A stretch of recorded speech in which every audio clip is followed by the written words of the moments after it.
आओ साथियों, आओ जोश से, ऑफलाइन दिखा रहा है, जुड़ो हिम्मत से, ऑफलाइन दिखा रहा है, नई राहों से, करेक्ट, जाबाज बनो, तूफान बनो, हाँ दिखा रहा है, चल दिखा रहा है बराबर, ये फुल स्क्रीन कर, ये दुनिया मुट्ठी में फुल संभालो स्क्रीन, आज तुम, स्टार्टेड, तुम्हारे साथ है, ओके, तुम्हारे साथ है, हिंदुस्तान तुम्हारे साथ है।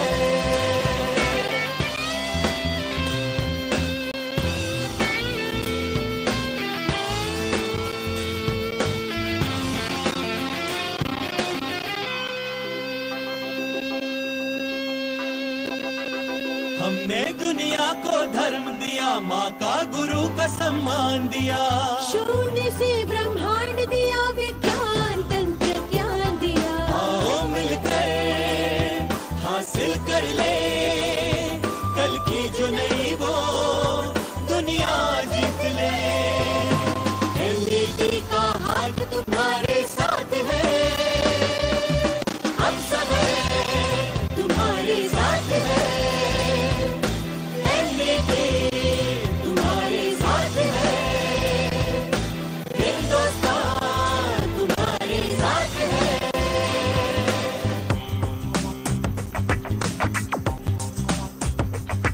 You are the face of the future. You are the youth, have the power. You are the aim, you have the voice. Let's fight together. हम सब तुम्हारे साथ है, तुम्हारे साथ है, हिंदुस्तान तुम्हारे साथ है। अब समय की है ललकार ये, उल्का न चमके बार बार ये, बुद्धि शक्ति और ज्ञान से मिलकर लड़ेंगे हर मुश्किल से। अब समय की है ललकार ये, उल्का न चमके बार बार ये, बुद्धि शक्ति और ज्ञान से मिलकर लड़ेंगे हर मुश्किल से। यह उत्तर से, यह दक्षिण से, यह पूरब से, यह पश्चिम से, एमडीटी का हाथ तुम्हारे साथ है, हम सब तुम्हारे साथ है, एमडीटी तुम्हारे साथ है, हिंदुस्तान तुम्हारे साथ है।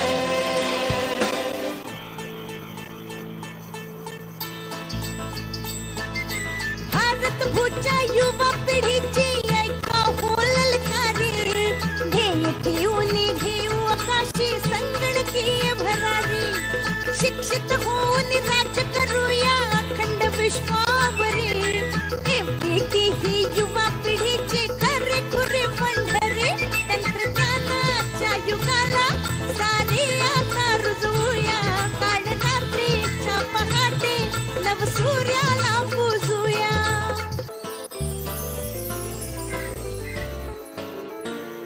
हम एक एक बनकर अनेक, हर दम रहेंगे दुनिया थामे, जाए कहीं विश्वास मिट होना भारत की बाहों में, गंगा जमुना की धार कभी, हिमालय से पहाड़ कभी, कभी शेरों जैसी दहाड़ भी, कभी बच्चों जैसा गुलाल भी।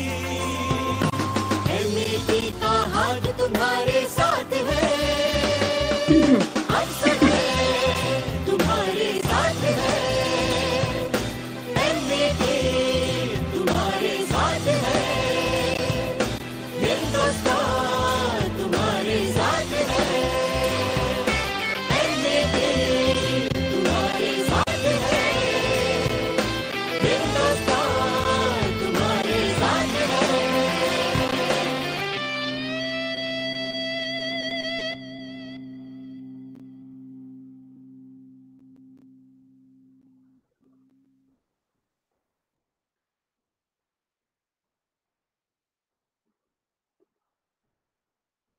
Sheeja ma'am, unmute yourself.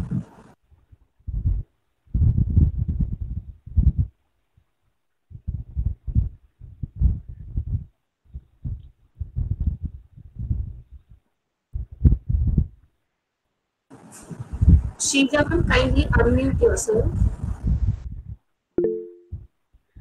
You're clear now. Sure. Can you hear me? Yes, continue. Okay. Yeah. Sorry. A very good evening to one and all. Welcome to the day 4 of Pharmaceutical Education and Research, a medley organized by MET Institute of Pharmacy Degree, Mumbai, of the day 5's Online International Students Development Program. After listening to eminent speakers for the last 3 days on the topics ranging from scientific writing, bridging gaps with mini-dissolution models, drug-like filters in medicinal chemistry and drug discovery, phytopharmaceuticals and clinical trials, today let's move away from the core subject matter of pharmacy and hear something different, that is presentation skills, a skill that can be developed and worked upon. It gives me immense happiness in introducing you all to today's first speaker, Dr. Kalyani Asgaonkar, Assistant Professor AISSMS, College of Pharmacy, Pune. Dr. Kalyani has 19 years of rich experience in teaching, of which 8 years she was with us. She has authored 3 books on pharmaceutical organic chemistry for first-year B.Pharm students. She has 3 review articles, 13 international and 3 national publications to her credit. She has authored 6 and co-authored 20 oral and poster presentations. As an M.Pharm guide, her students have grabbed various awards, to name a few: winners in UG category at Synapse 2018, appreciation certificate at 3rd MET Expo 2018 UG category, letter of appreciation at Avishkar 2011, and she herself is a recipient of AICTE scholarship during her M.Pharm course. And finally, her areas of interest is in design, synthesis, and biological evaluation of anti-tubercular, anti-HIV, and anti-cancer agents. Over to you, Kalyani ma'am.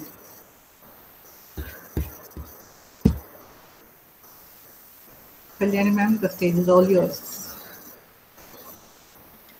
Thank you, Dr. Sheeja Koliyote. And hello, everyone. A very good evening to everyone. Shaking legs, trembling hands, butterflies in stomach, sweaty palms, and dry throat. Yes, this is what happened to me 19 years ago when I started off giving my first lecture. And I'm sure this has taken all the teachers to their first lecture when they were really nervous about their lecture or their presentation. Or I'm very sure even the students who are listening to me today must have experienced this phobia or inhibition. And hence, I thought, why not give a lecture today on presentation skills? So through this, I'll be telling you about what are the presentation skills here and how are we going to master it? And of course, come out of your inhibitions or phobia. So without wasting much time, let us get started here. This is going to be my roadmap today for next 40 minutes, where I'll be introducing you to what are presentation skills, why is it that important, then what are the different components of presentations or parts of presentations. Apart from the presentations, what aids the presentations or the complements the presentation is your visuals, then body language, voice modulation, gestures, all these things. And even I'll be introducing you to certain tools which you can incorporate in your presentation and make it more interesting. And last but not the least, I'll be telling you some do's and don'ts. I will be giving you some tips to overcome your anxiety. I will be also showing you some good slides and some bad slides also, just for example, okay? So let us get started first with the introduction. Okay. Now, presentation skill. Presentation is something you are trying to communicate a message, you are trying to communicate a concept with the audience, right?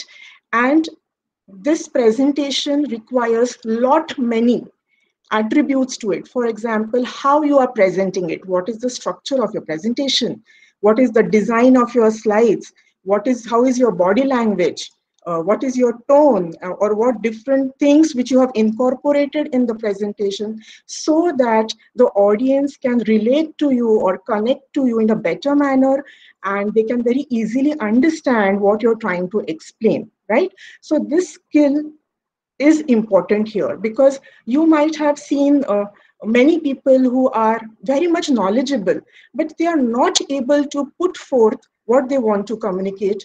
And I think that is a big failure, even if they have a good knowledge here. So we should have presentation skills. Okay.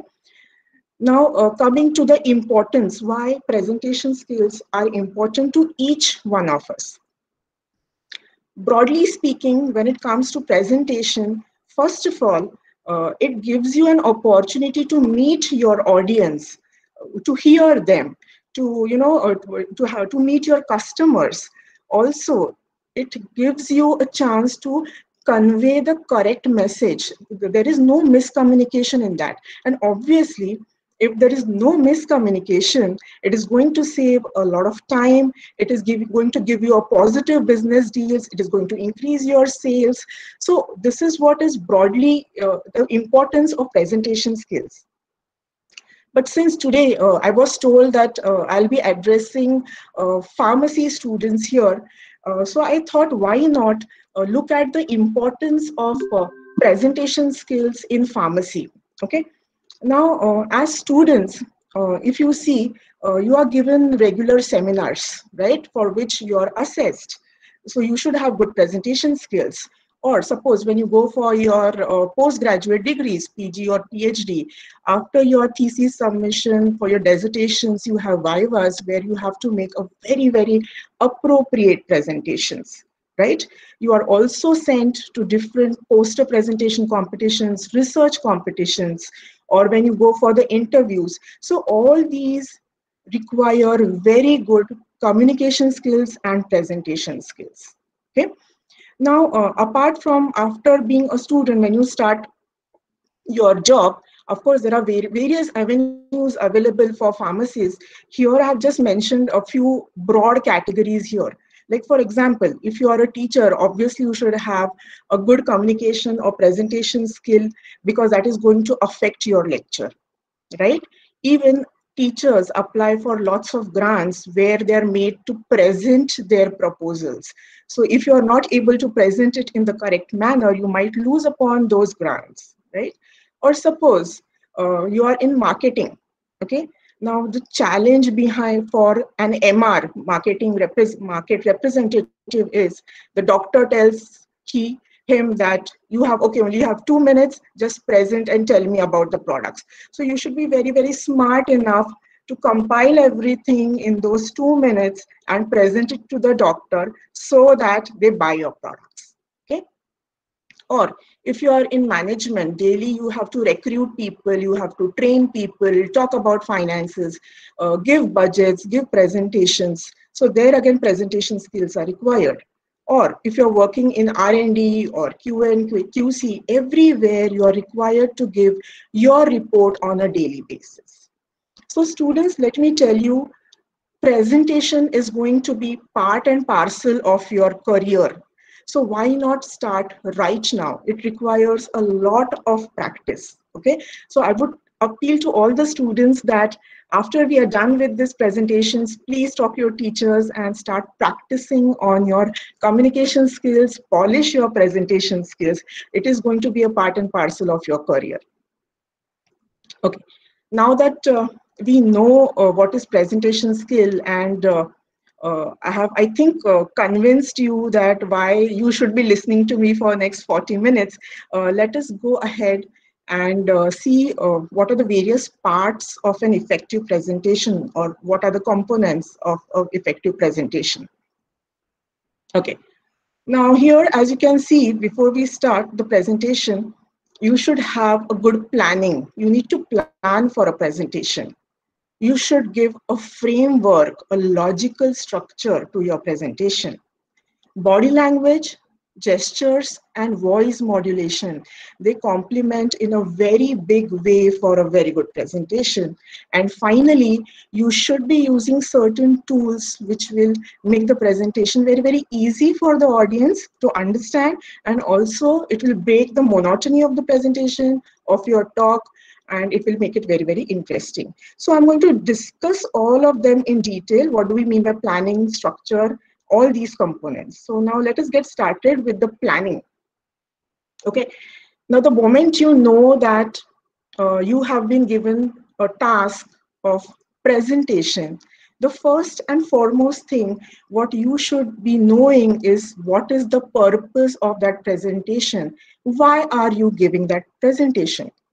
Means either your presentation is all about passing the information, right? Say for example, somebody comes to your college, you are taking them around, or you have to tell them about your college. So you will tell, okay, we have the name of the college is METIOP, we have B Pharm, M Pharm courses, there are so many teachers, there are so many equipments. So that would be sort of an informative presentation, right? Sometimes the presentation can be instructional. For example, you have been given the job of training someone. Okay, when you start with your job, you start training someone, wherein you tell all the rules, all the SOPs, all the do's and the don'ts. All that comes as instructional presentation.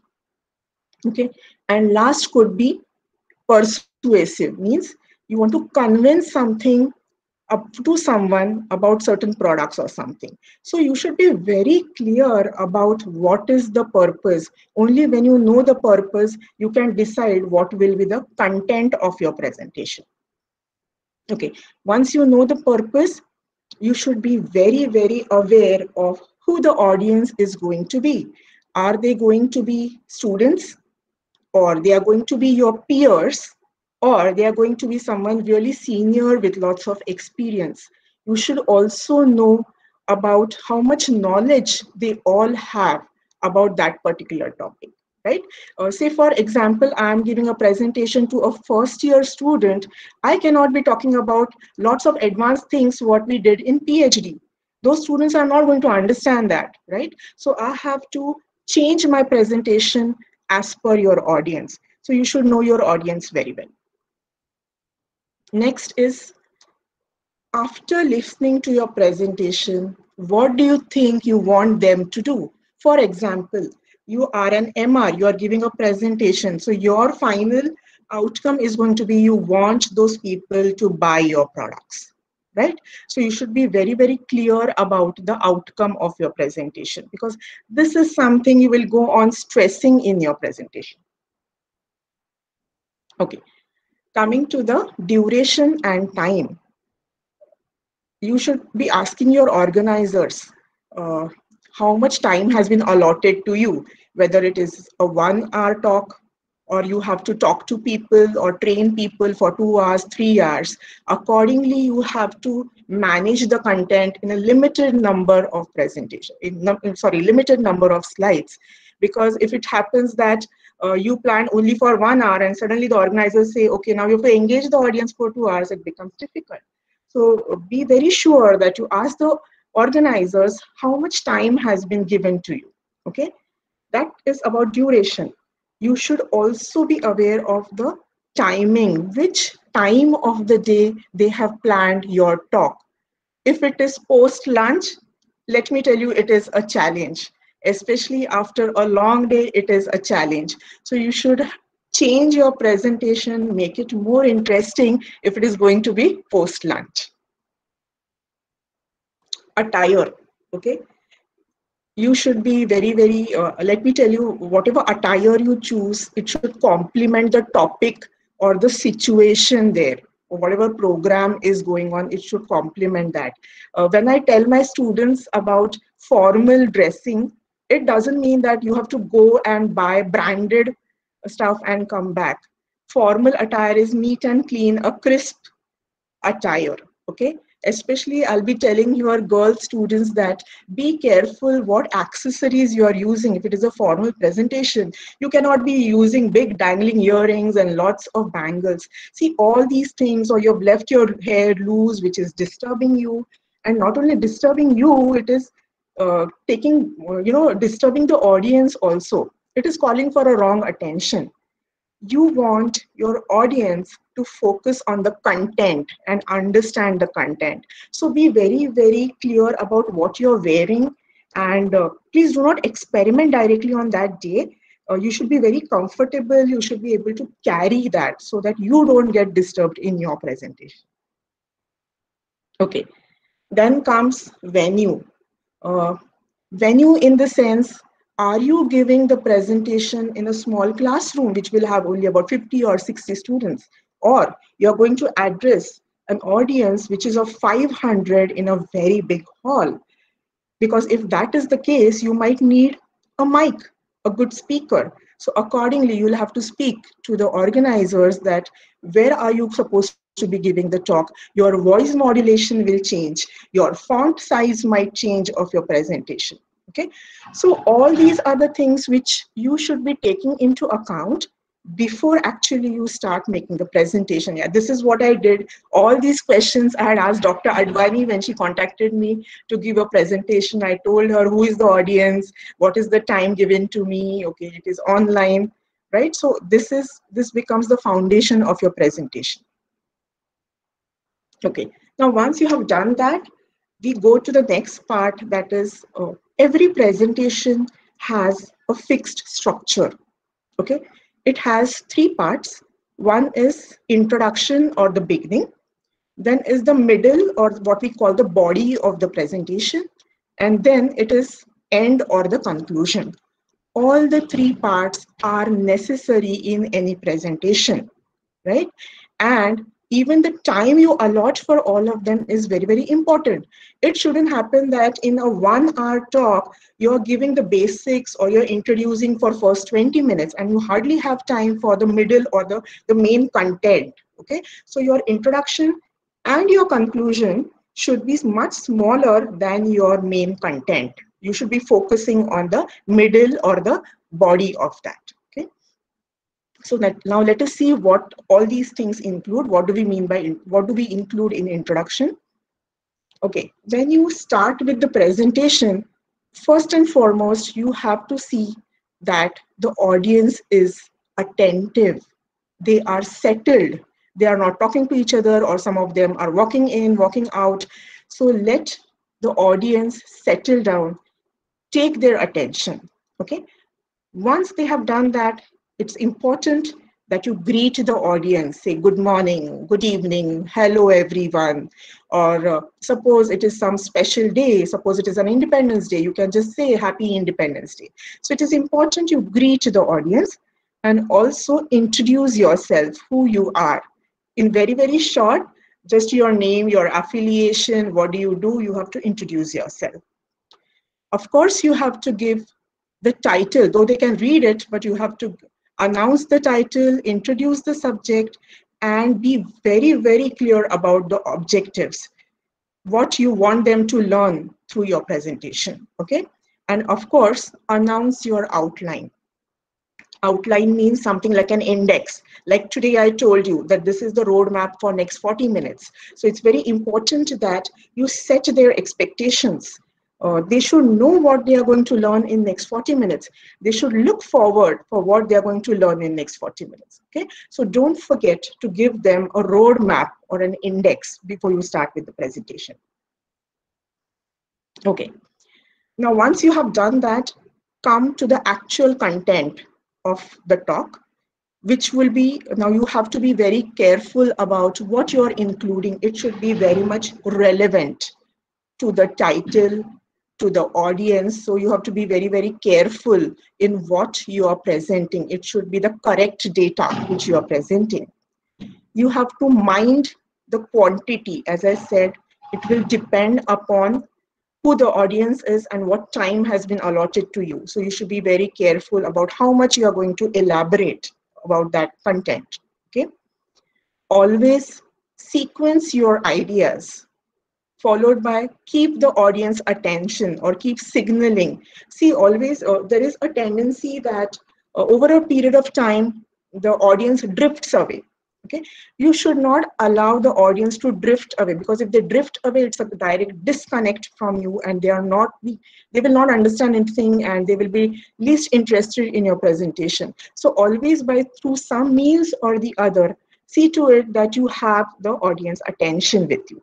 Okay, also have clear transitions while speaking. For example, when I say, okay, now I'm on the first point, now I go to the second point, or we have finished with the introduction, now we go to the next part.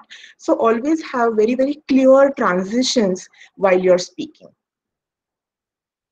Okay, coming to the end or conclusion, here I would just like to give an example which many of you must have experienced. When we see certain movies, the movies which are very, very intense, and you are not actually understanding what is happening, and abruptly you see the end, isn't it? You see the end, and you suddenly see the names there of directors and actors, and you just wonder, oh, it's over, we didn't realize it, right?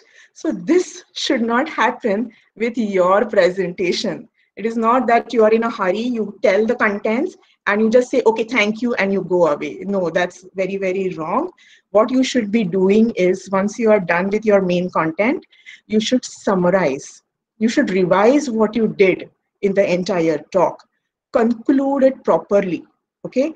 And give some last thought to it, that this was the thing, or this is the crux of my entire presentation. Don't forget to acknowledge the organizers, the people who invited you. Thank the audience for listening and being patient with you, okay? And also, don't forget to prompt the audience for questions. Be open to the questions. Now here, I would like to say this is one thing which people are scared of, and that is why they avoid giving presentations. Isn't it? Immediately that comes to me, to the mind, that, oh, what will happen? What type of questions will be asked to me? And what if I don't know, if I'm not able to deal with it? So please don't think that way. Have a positive thought.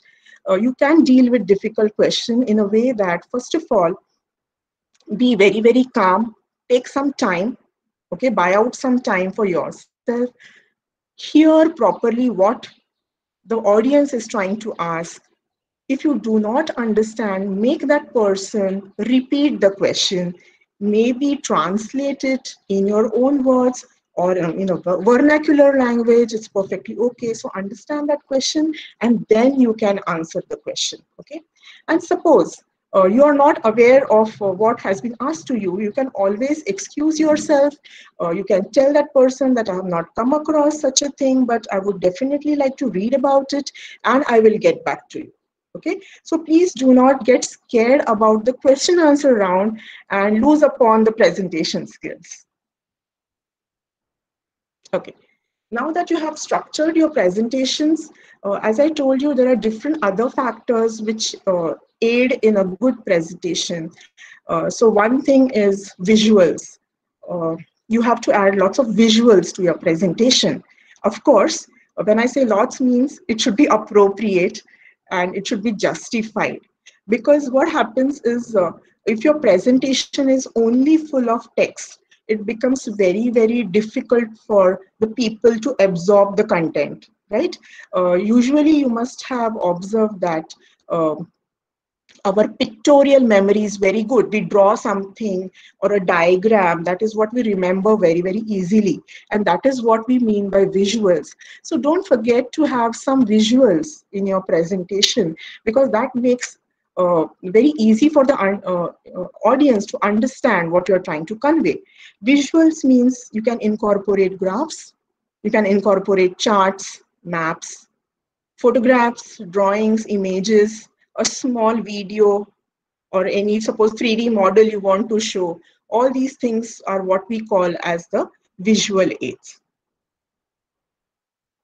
Okay, body language. You cannot have any presentation without involving a body language. Body language means eye contact, facial expressions, postures, movements, and gestures. All this is natural.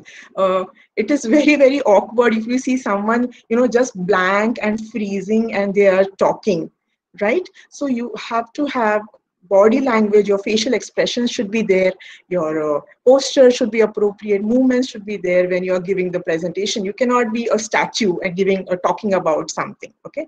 But when I say body language doesn't mean that you have to enact something. It is not possible. So golden rule is just be calm, be natural, and be relaxed, right? So now let us see something in detail, more in detail about body language.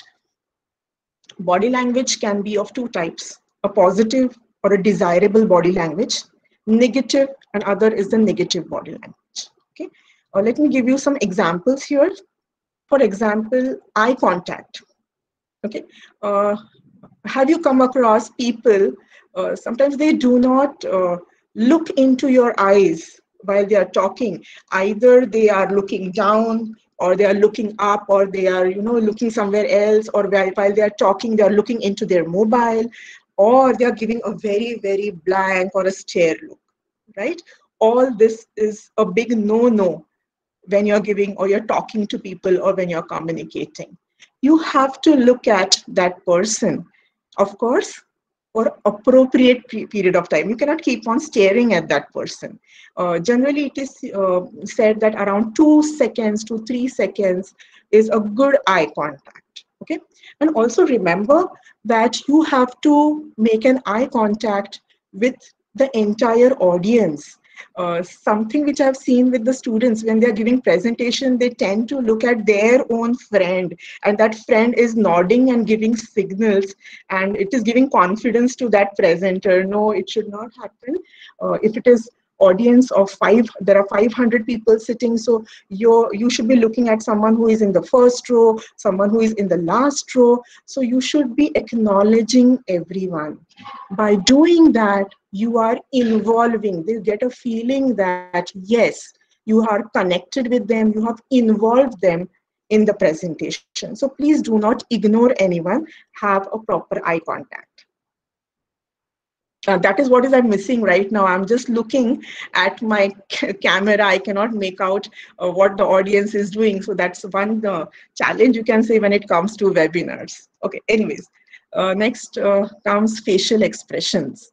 Okay, no matter, even if you had a bad day, see to it that it is not shown on your face. You should not look sad or angry or uninterested or very, very arrogant look that, okay, I'm an expert, I know everything. No, you should be very, very down to earth, natural, have a good smile on your face, use proper eye contacts or raise your eyebrows, show the surprise, show the excitement, okay?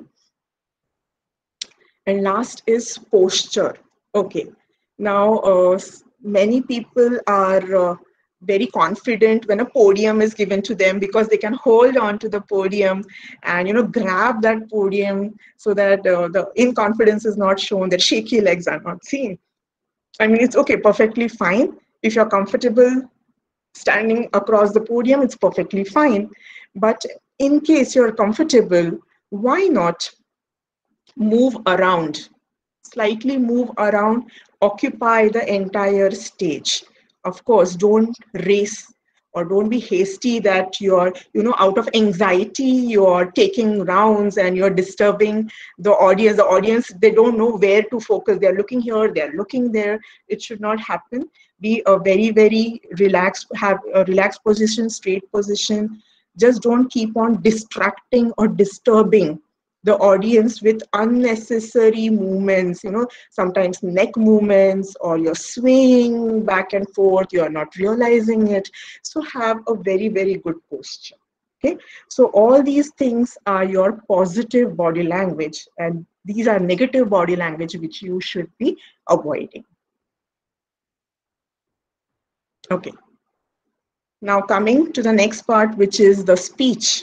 Okay, speaking with confidence. You have to speak with confidence. From where this will come? The confidence comes when you know the matter, when you have made the matter and it is not copy pasted, right? So see to it that you make your presentation, be thorough with the content, and of course that confidence will come when you keep on practicing. Okay, so always speak with confidence. Do not directly read from the notes. Of course, you can have some pointers ready with you so that it gives you a hint about what you have done in between. Of course, you can refer to that, but that doesn't mean that entire 1 hour you are just looking at the notes and reading. No. Okay. Speak loudly and clearly. Do not mumble. Right? You should be very, very loud enough so that even the last person in the hall is able to hear you. Okay, now it can happen that while you're speaking, there is a slip of tongue, you might have made some error. It's okay, you can, once you realize that, you can just go back and say, excuse me, okay, this is not the way, and this is the thing which I wanted to convey. It's very much okay. Just see to it that you do not fumble or you get anxious about it. It's very much natural. If you have made a mistake, we'll just rectify it also. Okay. Speak to your audience. Speak to your audience. Audience means look at their expressions. If they have any questions, listen to their questions. And if they are not understanding, suppose you are being very fast, then you have to slow down a bit. So pay attention to your audience. Okay. Have correct pronunciations. If you don't know how to pronounce a particular word, you can go to the dictionaries or even Google it. It's very easy. Classical example for pharmacy students is how they pronounce phthalic acid. Though it is written PTH, many of them pronounce initially as phthalic acid, right?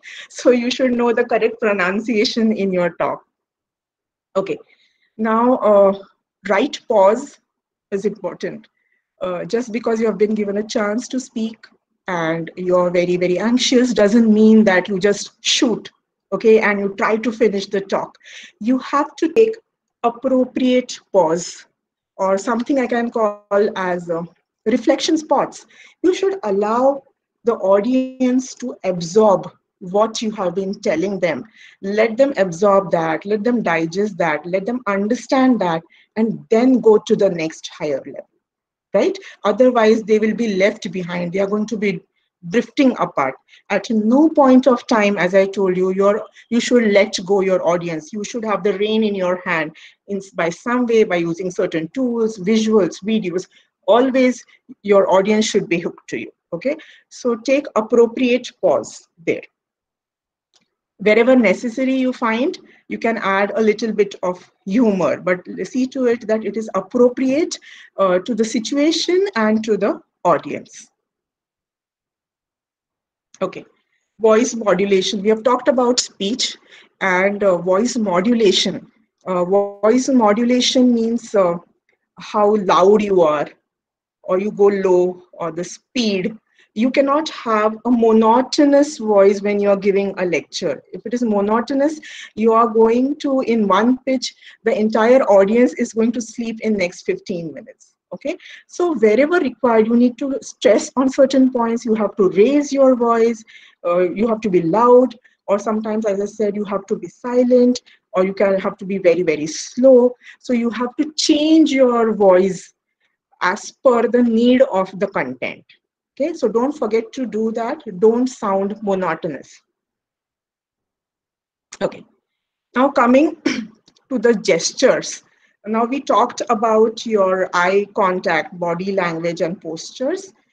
Gestures are equally important. You cannot just freeze or lock your hands, right? Or your hands in your pockets. You need to use your hands so that the content gets delivered it is understood in an easy manner. So there can be 4 types of gestures, like emphatic gestures is there, descriptive is there, locative, and transitional. What I mean by emphatic or descriptive, for example, when I say sun is round, instead of just saying sun is round, I can draw this imaginary sun, that it is a round. This is what the children understand better. Right? So this is what I mean by a descriptive gesture or a locative gesture. Locative means you're pointing out to a place where that is located. For example, the brain is located on the top of the head. So I'm just trying to show, with the help of gesture, I'm trying to show the position of the brain. So that is what we mean by locative gestures. Transitional gestures is when you move from one point to the other point, it is called as transitional. Means I'll tell you, suppose I have 5 points to describe. So I'll say point number 1, then I'll say point number 2. Or I'll say, okay, I finished with 1 point, I'm going to the other point. So this is what I mean by gestures, okay? Okay, now that we have finished with introduction and we saw why this presentation skill is important to each one of us here, right from students to professionals. We have seen the different parts of presentation. We saw the importance of visuals, body language, voice, and gestures. We come to the next part, that is tools. I will give you some certain things. I'll show you which will make your presentation more agreeable, right? Okay, something like, suppose you are not giving a live presentation, you have to create a video. You can use these particular softwares like Screencast-O-Matic, Cam Studio, Bandicam. I personally use this Screencast-O-Matic. Free versions are also available, but yeah, of course, free versions will have certain features only, but I think that is good enough to start off with. So this is one software which I have been using and it really works very well. Then you can add some animation to your talk by using Animaker or Blender or Powtoon. Okay. For PowerPoint slides, you can use Microsoft Slides, Google Slides. Another interesting template is given by Prezi. Again, it is a paid software. Some minutes are given free. You can use and try out doing a presentation of Prezi. It's very, very interesting. Then images. Okay, here I would like to tell the students that suppose you're incorporating any figures in your presentation, you cannot directly download and copy paste it. It has a copyright.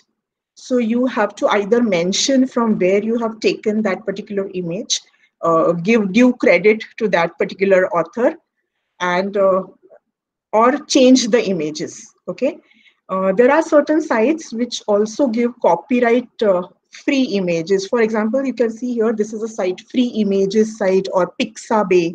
Stencils is there. Canva is very good, where you can get images. You can also change the images. You can adjust their brightness, can be adjusted. You can crop the images. So all these can be used to make your images look even more beautiful. Of course, you have to also incorporate smart art. So this you can get from infographics or pictocharts. Incorporate smart graphs in it. Okay. So we come to the end of the last part of it, that is do's and don'ts, and certain tips I will be giving you to manage your anxiety. Plus, I'll be showing you some good slides and I'll be showing you some bad slides also. What do I mean by a bad presentation? Okay. So now let us look into that. Okay. The very first thing is, as I said, your first slide should have an appropriate, meaningful title. See to it that the title is not too big. It should be concise. At the same time, it should give a proper message to the audience what the talk is all about. Okay, so have a meaningful title. Name of the presenter, affiliation, and date should be there. Use a clear background for slides. Of course, this is not by any rule. This is what I prefer. I want my slides to be clear, with a clear background, so that I can play with lots of colors, with lots of smart art. And especially being a chemistry teacher, when I show the reactions, I try and incorporate different colors to different molecules, and it becomes easy for my students to understand. So this is what I do. You need not do that. You can choose any color, but when you're choosing the color, see to it that the font color goes with it, right? Your font should be seen on whatever background color you have seen. Okay, don't forget to include slide numbers. Next is 6x6 rule. 6x6 rule means this is something to avoid. Lot of written matter on your slide. Your slide should not appear crowded. It becomes, the audience will have to search for the content, right? So 6x6 means just try to have 6 points. whatever you want to say, have 6 points, maybe bullet points or number 1 to 6. And each point should have not more than 6 words. Okay, as you can see here, I have just kept 6 points on this particular slide and have tried that every point will have not more than 6 words. So wherever possible, try to implement the 6 by 6 rule. By doing so, your slide will not be crowded. The people can see properly, they can understand properly. Okay, so everything you talk need not come on the slide. It is just a pointer. It should give only the hint.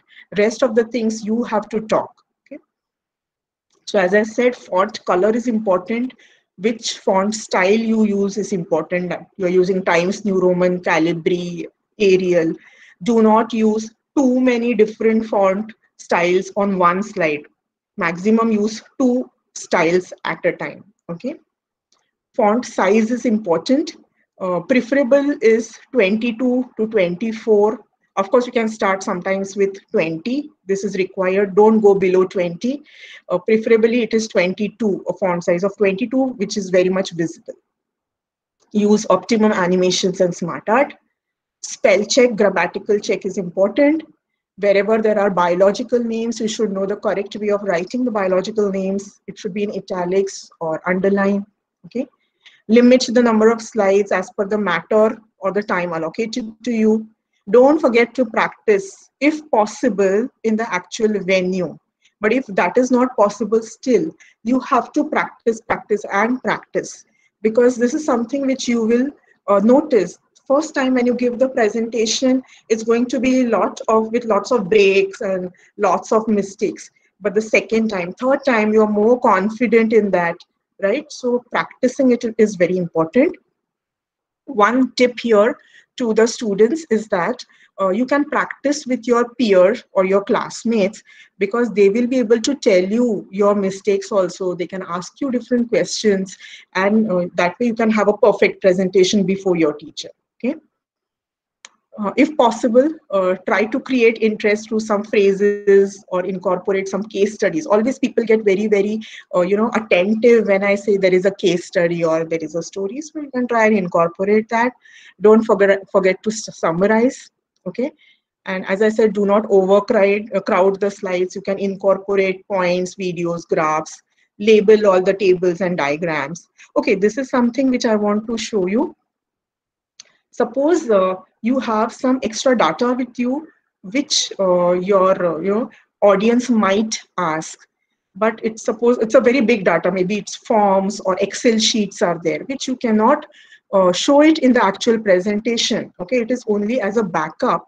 So what you can do is keep them as hyperlinks. Say for example here, I have a research paper to show. The entire research paper I cannot show it during my presentation, so I've just hyperlinked it. See this. When I click upon this, you will be able to see the entire presentation this way. Okay, so you can describe all this and get back to your original presentation.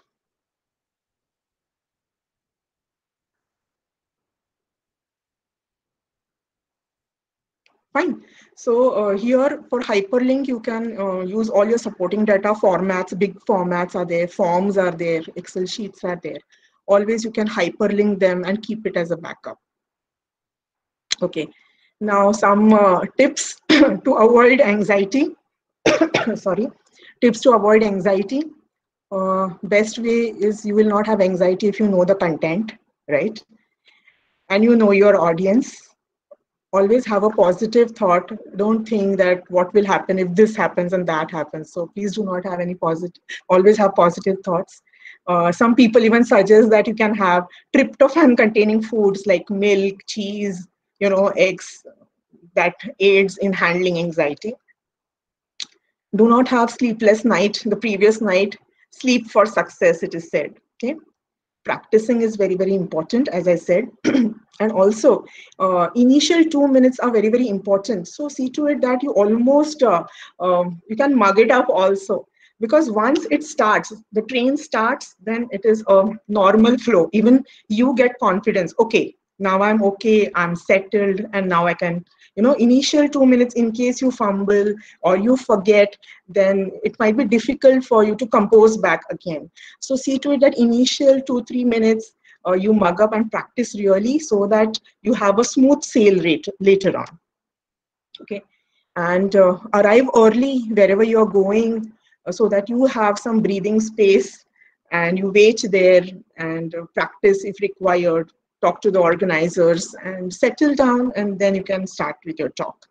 If required, always have or ask for a glass of water, do deep breathing. Okay, so all these things will help you to manage your anxiety. Okay, this is one slide I'm just showing as an example how I make use of different colors so that my students understand the reactions very well. Okay, I've kept a clear background here, just that different molecules I have given different colors, and it becomes easy for them to understand the mechanism.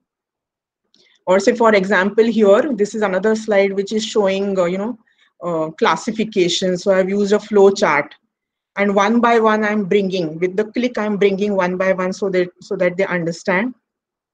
So this also you can use. Or here, this is an example which shows the flow chart.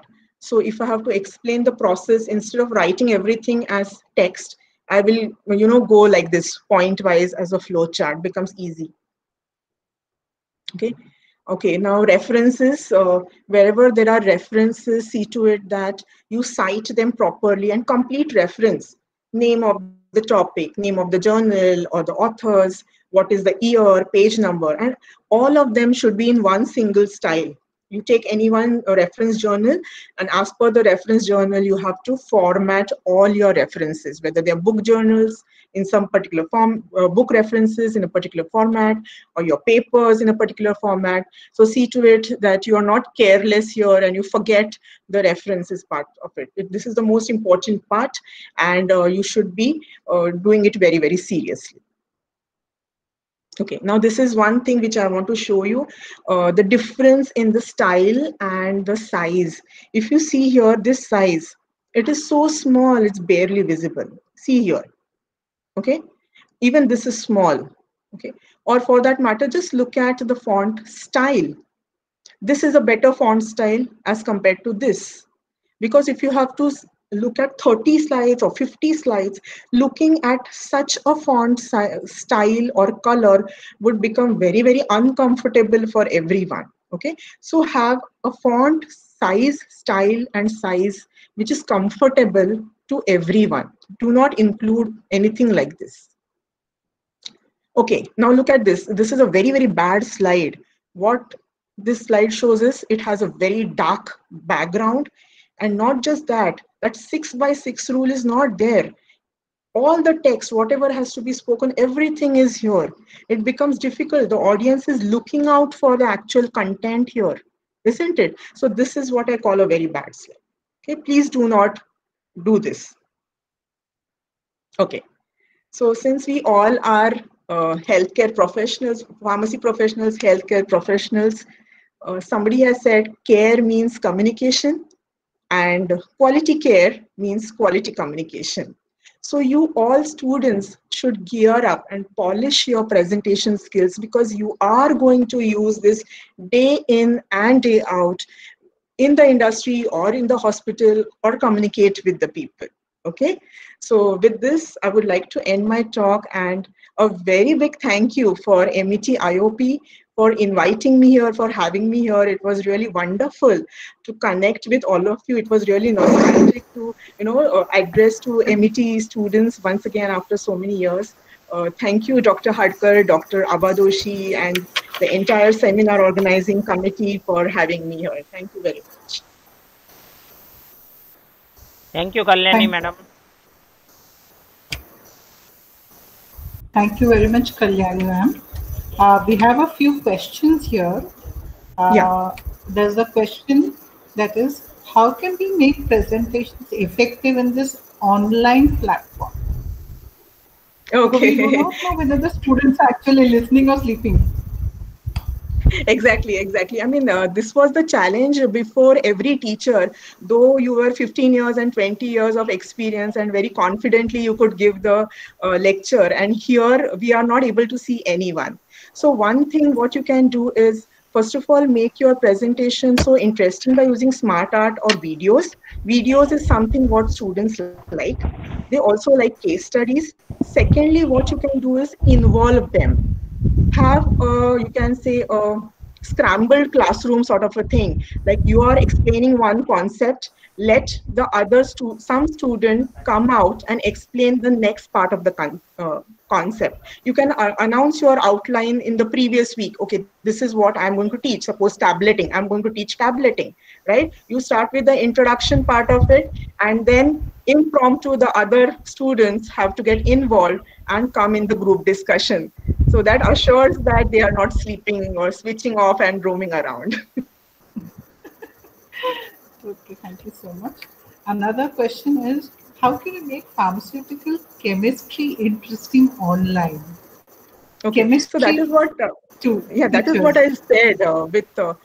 I teach organic chemistry. It is a challenge because many a time students prefer chalk and board, right? Yeah. So what I have done here is, I have made the reactions in such a way that I am using different colors there. So they are very, very attentive. Plus, I have included some videos of the actual test, how the test will appear. Suppose I'm doing elemental analysis, how the test will actually appear. So I try and incorporate that so that it becomes very easy. They are going to relate your theory and practical together. That is how you can do it. Or mechanism, for example, in medicinal chemistry, you have lots of mechanism of antiviral drugs. So try and get videos and incorporate that. The students find it very, very interesting, and it is not monotonous at all. Thank you so much. So you see, students, presentation is going to be an integral part of your life. That's what Kalyani ma'am said. Okay. So when you choose your profession, next, moving ahead, if you want to do MPharm, you have presentations, management, you have too many presentations, MS also. And finally, when you feel that, yes, you want to go into teaching, every day there are presentations. So it is going to be a big part of your life. Fine. So take all the tips that madam has given, like what are the components of good presentation, how to capture audience attention, what are the three parts of your of the presentation, what is good body language, what is bad body language, how do you modulate your voice, do you have to give too many gestures or little is enough, what are the various tools that you can utilize when you are making a presentations, and how to avoid anxiety. Anxiety happens to everybody. It is perfectly fine. You have to work on it, keep practicing, and everything will fall in place. Okay. So on behalf of MIT's Institute of Pharmacy, I would like to thank Dr. Kalyani Asgaonkar for accepting our invitation, giving us her time, and enlightening us in a beautiful and wonderful manner. Thank you, Kalyani. Thank you very much for having me. Thank you. Kalyani, it was nicely presented, and we are going to incorporate whatever tips you have given to us. Yeah, and please make the students do this on a regular basis so that they are more employable when they come to their final year. Exactly. Yes. Thank you, Kalyani. Kalyani Adkar बोलतोय. Hello, sir. हा, काय म्हणतेस? I'm good, sir. I'm good. मी सासवडला आलो होतो एकदा तुमच्या. सासवडलाच आहेस ना तू? नाही सर, मी पुण्यामध्ये आहे, AISSMS कॉलेज ऑफ फार्मसी. अच्छा, इकडे आले आता. मला वाटलं सासवडला आधी होती ना? नाही सर, मी इथेच होते, आधीपासून पुण्यातच होते. Okay, thank you anyway. Looking forward to meet all of you sir. Thank you. It was nice presentation. Congratulations. Thank you, sir.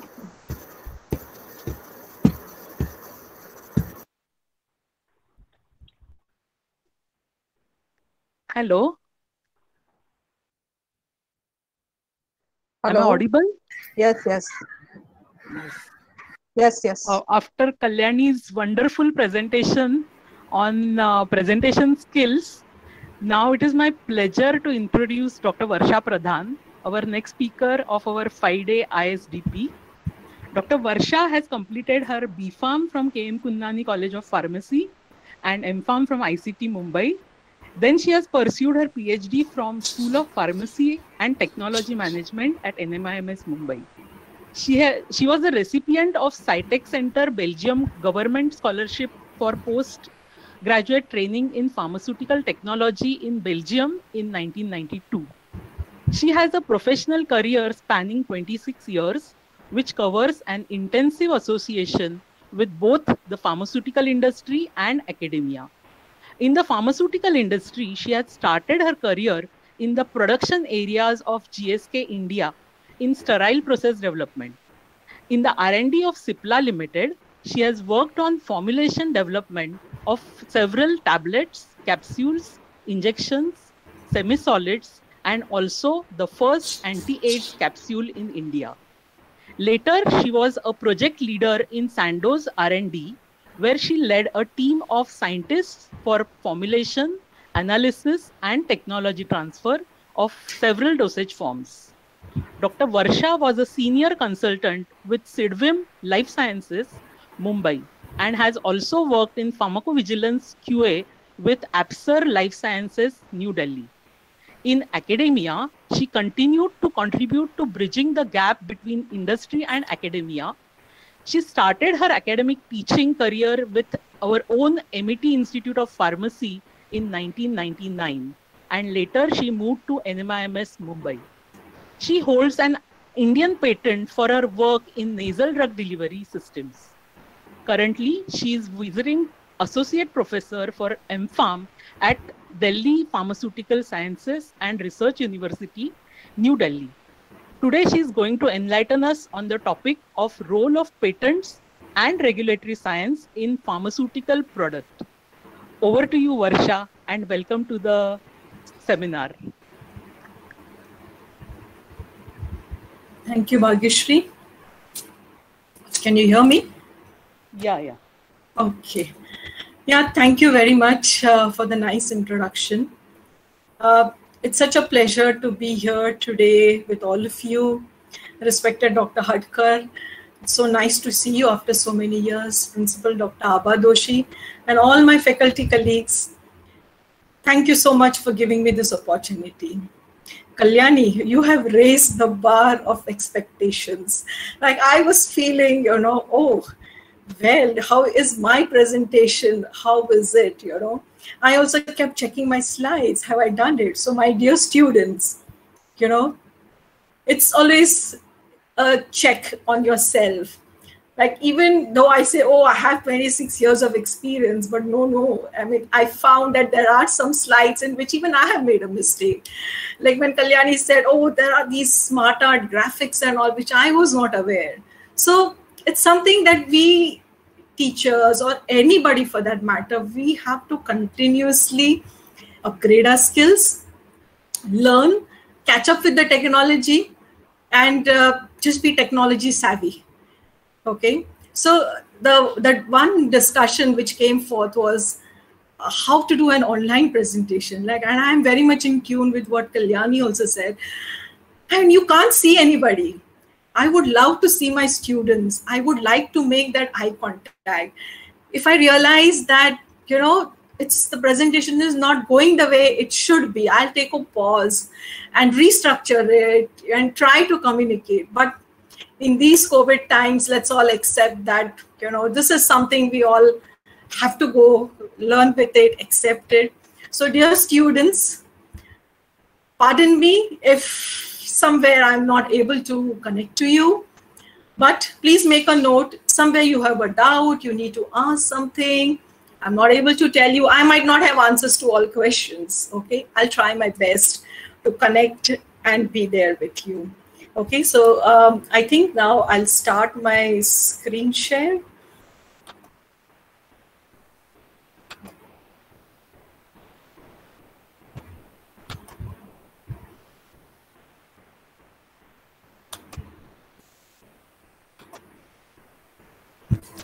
Okay, Bhagyashri, is this fine? Just a minute. Or Sindhu? I can see your screen. You can't see the Not screen? visually, yeah. You have not started present. Please press present. No, I did say window. It's not showing? No. Okay, 1 second.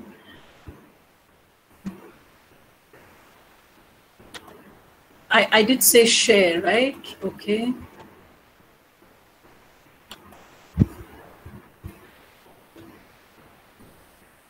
Oh, okay, sorry, got it. Yeah, sorry. Yeah, so that's it. Now, is that? Yeah, yeah. Oh, okay. It is Okay. presenting. Yeah, Yes, yeah. now it okay. is visible. Yeah. Yeah. Yeah, see, so students, these are some things which even we are learning. Okay, so as we said, the topic is role of patents and regulatory science in a pharmaceutical product. I love to put this slide because I want to keep reminding myself that yes, this is where I started. MET holds a very special place in my heart. I came to MET after 8 years of industry, and honestly, I never wanted to be a teacher. And when I finished my master's, I remember my guide telling me, do a PhD, Varsha. It's one of the best. And I said, no, ma'am, no, I don't want to be a teacher. And I said, let me go to the industry. After 8 years, then I realized, no, what my guide said was correct. I was not able to balance my family life. And I said, oh, but I was so scared to teach my first class. And like, so how am I going to teach? How am I going to handle the students? But yes, to the friendly staff of MET under the guidance of Dr. Hadkar gave me all the confidence. Dr. Joshi was our pharmaceutics head then and now the principal. I mean, she also gave us tremendous support, and yes, I'm really happy. So I always want to put this slide. Okay, now this slide is for you students. I know it's a Saturday, rather a lazy Saturday. You are in the comfort of your home. I do not know whether you are writing anything. Do you have a pen and paper with you? Are you making any notes? Because today, I'm just going to give you information. And this is what Albert Einstein also says. Information is not knowledge. Okay?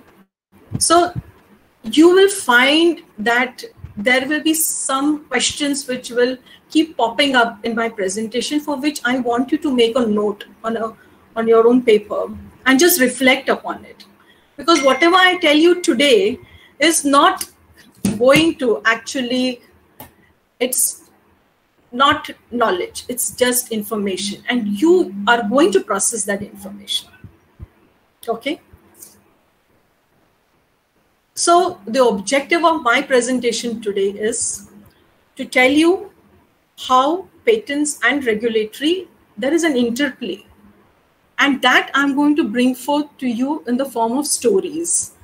Like Kalyani said, I really have not made the flow in that way, but my flow is like, there will be stories which come in between, which can then probably help you to understand, because there is no, regulatory doesn't end and patents start, because they both are sort of interlinked.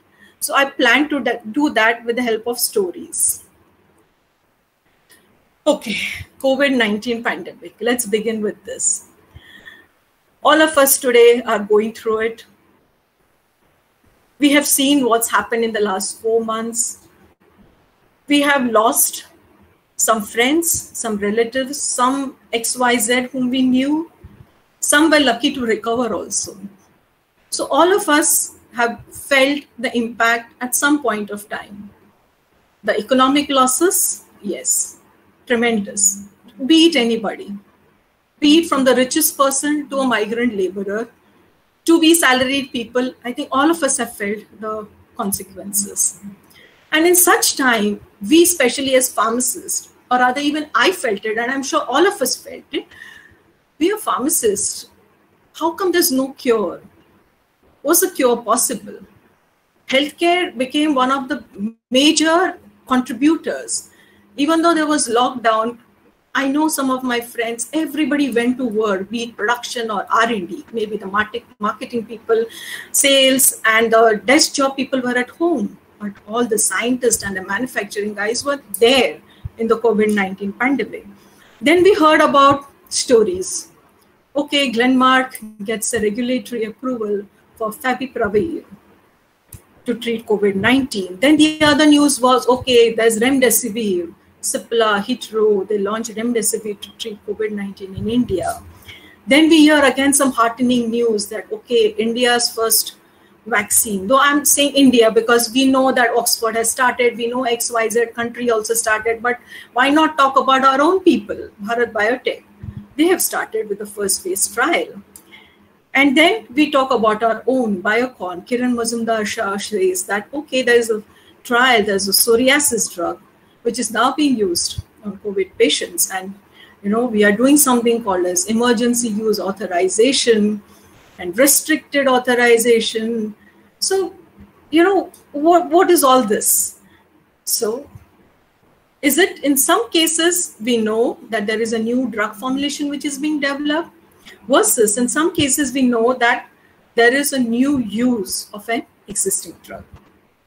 So these are the two situations as we see the newspaper pouring out with lots of stories. And then somewhere, I know you all are from your third year and fourth year pharmacy, but believe me, this is the time. Start thinking. Don't just focus only on your syllabus. Look around what's happening in the world.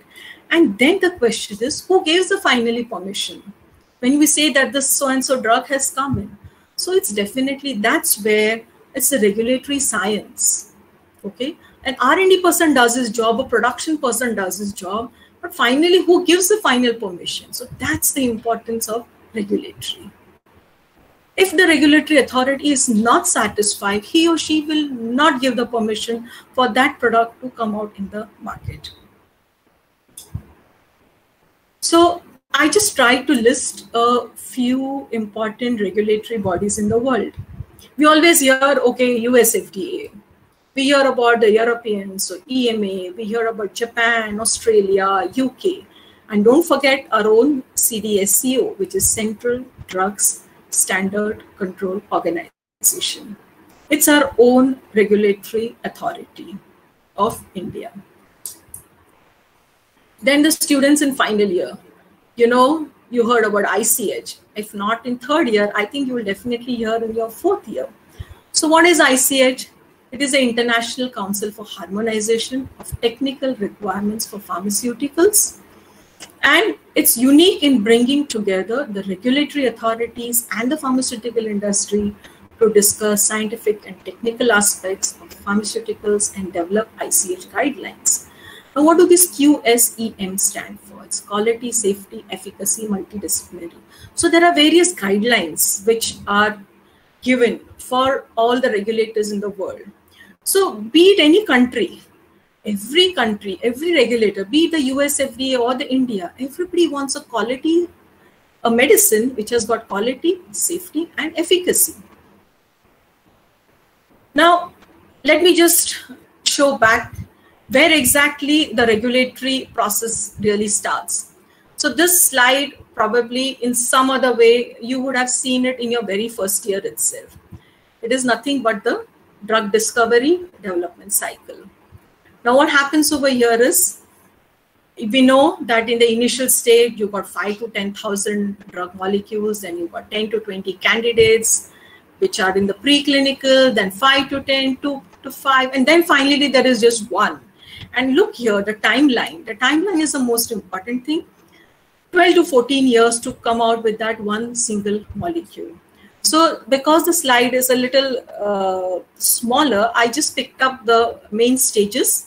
So just for the third years probably, discovery and development, it's just research for a new drug begins in the laboratory. That's where it's the chemistry. Then preclinical research, drug undergoes laboratory animal testing to answer basic questions about safety. You've got all your pharmacology there. Clinical research, it's all about clinical trials. And then comes the FDA review. And that's where, again, the regulatory people are going to watch. So whatever work that has been done by all these departments, if the FDA is satisfied, I mean your FDA of any country is satisfied, they will review it, they'll ask questions. If they have the slightest of the doubts, they will say, no, we cannot have it. Because the onus is on them. What if the drug is given permission and tomorrow some side effects happen. We all haven't forgot the thalidomide baby, right? So the FDA has that particular responsibility. Then comes the post-marketing, that is the safety requirements. That means even after the approval is given, the FDA is monitoring it. And that's why what I told you initially, quality, safety and efficacy. Anybody in regulatory will say, okay, where is your common technical document? That is called as a CTD. Because for a drug molecule, the data will not change, right? Whatever formulations you made, whatever clinical study you did. But of course, clinical study in one part of the world and clinical study in the other part of the world, there are differences. So when you go into the details, you will realize. But this is the common technical document which every regulatory authority from every country will ask. And once you have this with you, the entire data comes in over there. I just thought that you will now wonder that, okay, how many drugs get actually approved? And why I picked up US FDA, because US is the leading country when you come to novel drug approvals. So over a 10-year period, it's about, if you see in 2010, there were 21, then 30, 39, 41, 45. In 2019, there were 48. And now I just checked the website yesterday. Till the month of July, there are about 28 novel drugs which have got approval from the US FDA, which means that they have satisfied all the criteria and they are in the market. Then what's the next thing that happens? Okay, fine, you got permission, you come into the market. Can something change? Yes, things can change. Why things can change? Probably the company who's got that NDA, okay, what is an NDA and what is an ANDA? It's there in my next slides. I will just, so NDA is new drug application, abbreviated new drug application. So what happens is a new drug has come in, you've applied, fine, it's there. Then you remember I told you there is a post-marketing study. So suppose there are some changes done to the labeling or there are some changes in the manufacturing, then any regulatory authority will give you guidances to bring about changes. Because mind you, any change that you are doing after the FDA has approved has its consequences. Because you just can't change, like today, for example, you prepared a tablet with, say, 10% disintegrant. Now, suddenly you can't say, okay, I will add another 2% disintegrant because my dissolution is low. Okay, so you have to take necessary permission. And that's where, again, the regulator, the FDA comes in and says, no, you can't do it. Show me data. Why do you want to change it? Okay, so always there are guidances for every change that can happen. Fine. But on the other hand, if there are no changes, you're going smooth, there comes the inspections. You got permission once, doesn't mean that you are always doing a good job. So there are inspections. So somebody has to go to check. So that's why I said it's approved, but it has to be monitored. And why I put this is this FDA Form 483. Honestly, when I was a student, I didn't even know what is a 483. I had never heard about it. And like when I joined Cipla and then they said, you know, this company's got a 483. I said, what is 483? I have never studied this in my pharmacy syllabus. So what I want to say here is that drug regulatory and patents is an upcoming field. We never studied it. We learned it on our jobs. But as I know that you students are getting an opportunity to learn, so there is an importance to it now. So finally, what is Form 483? Then I learned that 483 is some Form 483. And that's why I always like to highlight this and say, I mean, nobody would imagine that it is a form number. And like even in a newspaper, it says 483. So what is 483? So suppose a US FDA inspector come, and this is a typical US inspection, okay? So why you will wonder, why am I taking US examples? So US, because it's the most regulated authority, I mean the most developed country, and then I always try to compare it with India as to where we are in India and how does it affect us. So in India also there are inspections, but they will not call it as a Form 483, okay? But why again? Okay, you know, they all say that in USA, okay, fine, you got the approvals. Now USA will give a license to Indian companies to manufacture their drugs here in India. And that's why they come to India for inspections. Okay, so in that particular facility, it is a tablet which is being prepared, which is going to be exported by India into their country. So it's the Americans who are going to take it. So that's why they are concerned that, okay, the tablets that they are going to make, is it of a quality? And that's why they come to India for inspection, they check it, and then that's why they will say, okay, if they are not happy, they will give this something called as a Form 483, in which they will list what are the observations. If they are serious and there are some violations which have got regulatory significance, like I just picked up this newspaper article, which says that last year there were about 19 warning letters given to Indian firms. Why? What are these violations? So if some of you pick up regulatory affairs as a study point, I can definitely share with you some of the websites, the links. It's all easy. The information is all there on the website.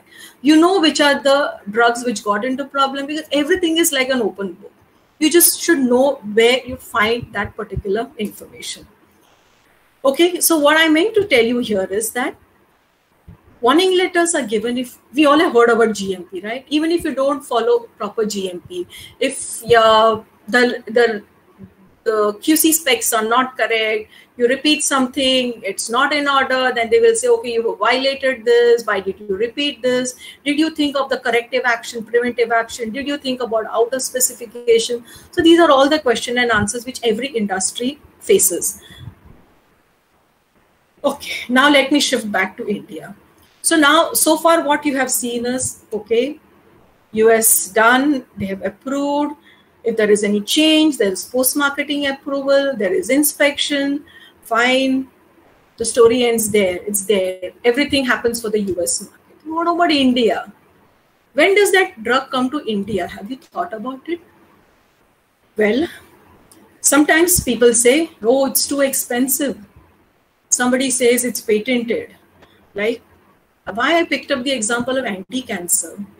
All of us at some point of time, I'm sure, we have heard of so many stories about cancer, cancer survivors. We've lost, a lot of people have lost lives due to cancer because there is no cure.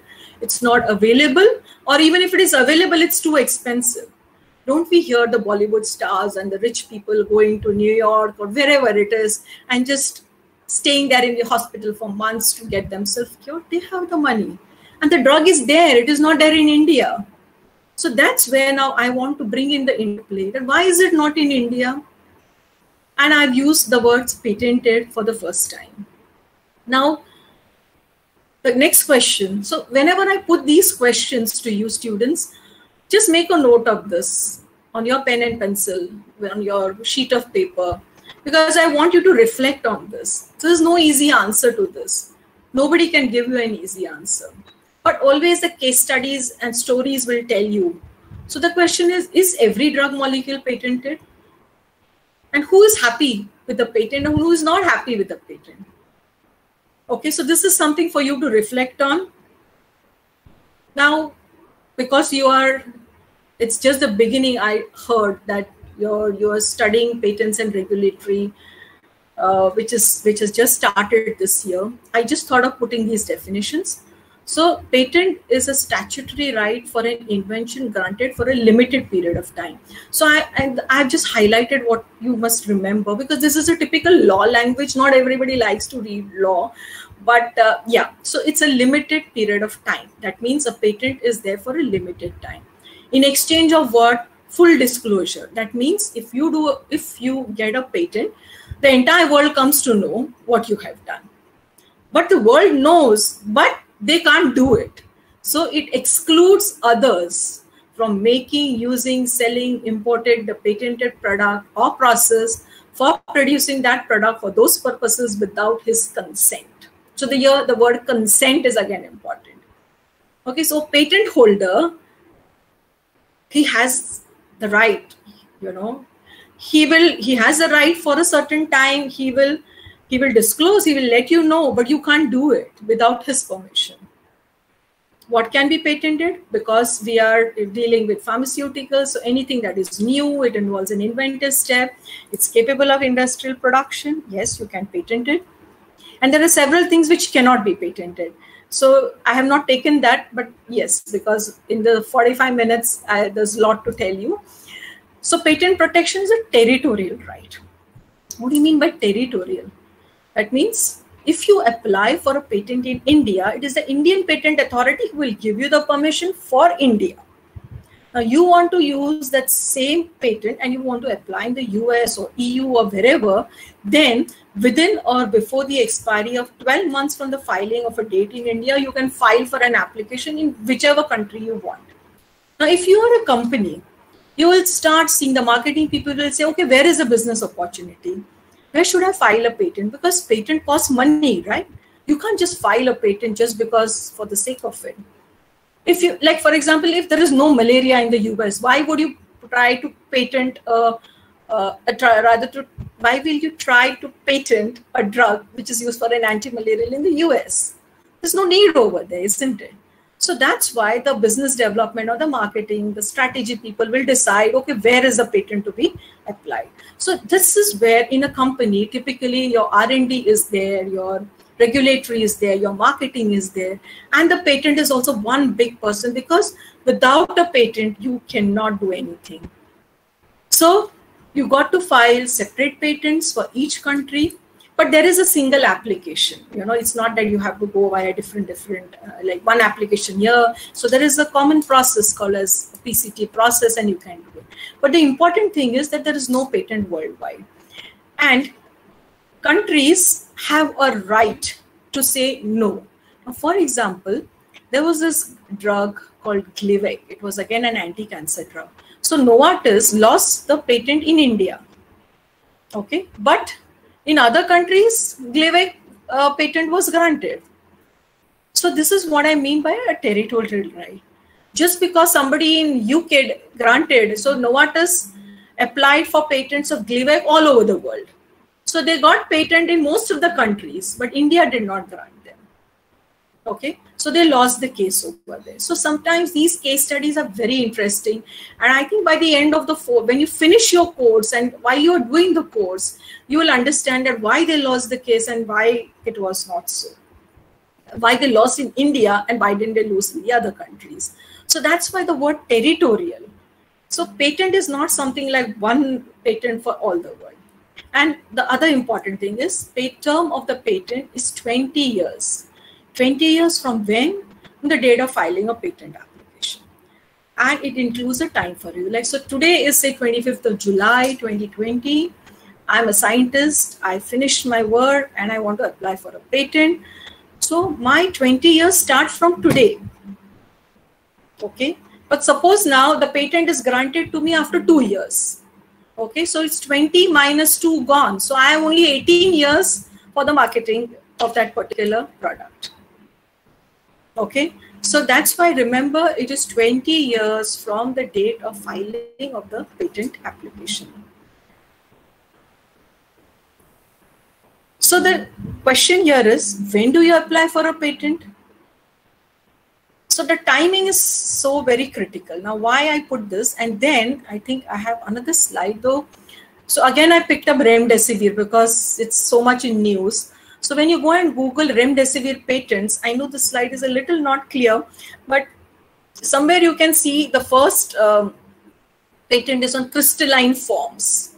Then there is methods for treating. Then again, there is methods for treating, and there is compositions comprising so-and-so and cyclodextrin for treating. So when you say crystalline forms, that means it's a chemistry. When you say methods for treating, probably they must have done some pharmacology work. And then somebody is applying for a patent for compositions of. So what's happening is that, you remember who does the API? The chemistry department. So once they make the API, they will immediately file for a patent for that particular API.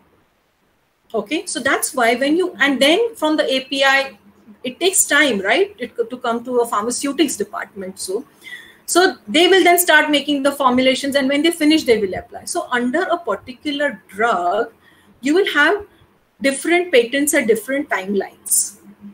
Okay, so that I just wanted to tell you that there is no one single patent. So there is a different patent for a particular molecule. Now, when does all this patent regime end? So we say, okay, I'm there in the market for 18 long years because it took 2 years for me to get the permission. Then when my patent is going to expire, you see the red line there, the generics. All of us have heard about generics. So generics is what? It is nothing but a Me Too application. That means now the innovator has enjoyed his royalty for all the 18 years. And what do you mean by royalty? I mean, look, he's invested 14 years, right? So he has to get the value for his research. So he will always price the drug at a higher price. Whereas when a generic comes in, and that's the time where the prices fall down. So it's a new drug application in USA, wherein, so in USA, now again, I've switched back to US because in your syllabus, and very often people use the word NDA, ANDA, which typically in India, we don't use it. We use it a new drug application, but in a different sense. But now here, if it's a new drug application of the US, so what they say that a new drug application must include patent information, and the FDA considers the existence of patents as a part of approval process. So which means the regulatory authority does not grant patents. Okay, so there are two heads. One is a patent and head, and there is a regulatory head.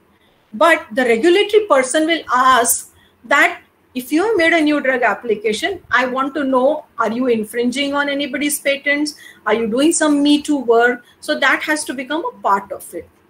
So if the patent exists, then the marketing approval will not be granted to a generic until the patent has expired or it is found to be invalid. So there is a patent linkage. So a drug approval and patents, they go hand in hand, they are linked. And unless the patent expires, you will not get. But does that mean that for 18 years, you just sit and watch and let the sort of innovator get his money worth for 18 years? So they have also put in something called as an abbreviated new drug application. Now, this is nothing but a generic. Okay. So a generic company will, because when that person, NDA, got the patent for the first time, it was published. So you and me, we are smart, right? We will look at it and say, oh, why can't I also make it? And we will try to find loopholes in that and say, can I bypass this patent and do something which that person has not done? So there are 4 ways in which a generic person can, a generic, not person, I would say a generic drug company can come into the market. He will say that the drug has not been patented. He will say that the patent has already expired. Or he will tell the regulatory authority, look, I have done my work. The date on which the patent will expire, then only I will come into the market. But the fourth person, the fourth company will say, no, I don't believe that patent. And I have done something, I'm not going to infringe that patent. Or he will say, okay, that innovator patent is invalid, which means that I'm challenging that patent. Okay, so that's why very often in short form, people call this as para 1, not paragraph 1. I'm just purposely putting the word, it is nothing but paragraph 1, 2, 3, and 4 in their list of US laws. So it is paragraph 1 to 3 certifications are straightforward, and the NDA will come up at the time of the approval date. But if it is para 4, okay, now what is there in para 4? Para 4 meaning you're challenging the patent holder. Okay, so if you are an NDA and you are challenging the patent holder and telling him, look, I am coming in the market, but I am not infringing. There are 2 ways. I'm not infringing on your patent, and your patent is invalid.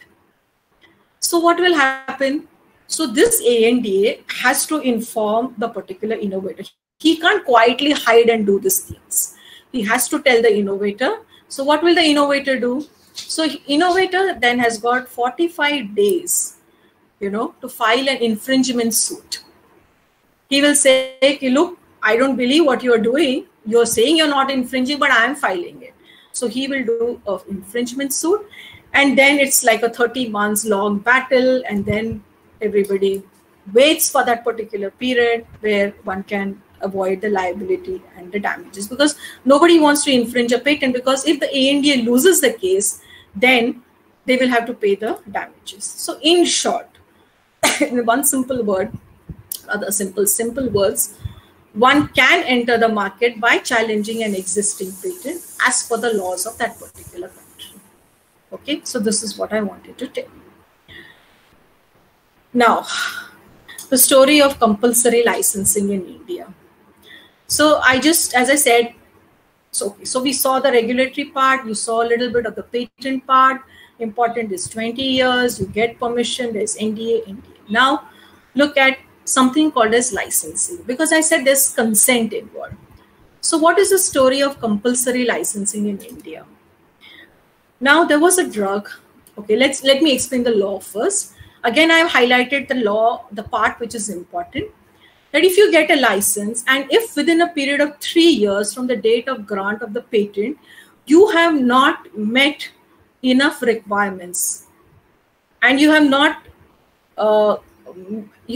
kept the price affordable, and suppose if it's India, you have not worked that invention in India, then the Indian government can revoke it.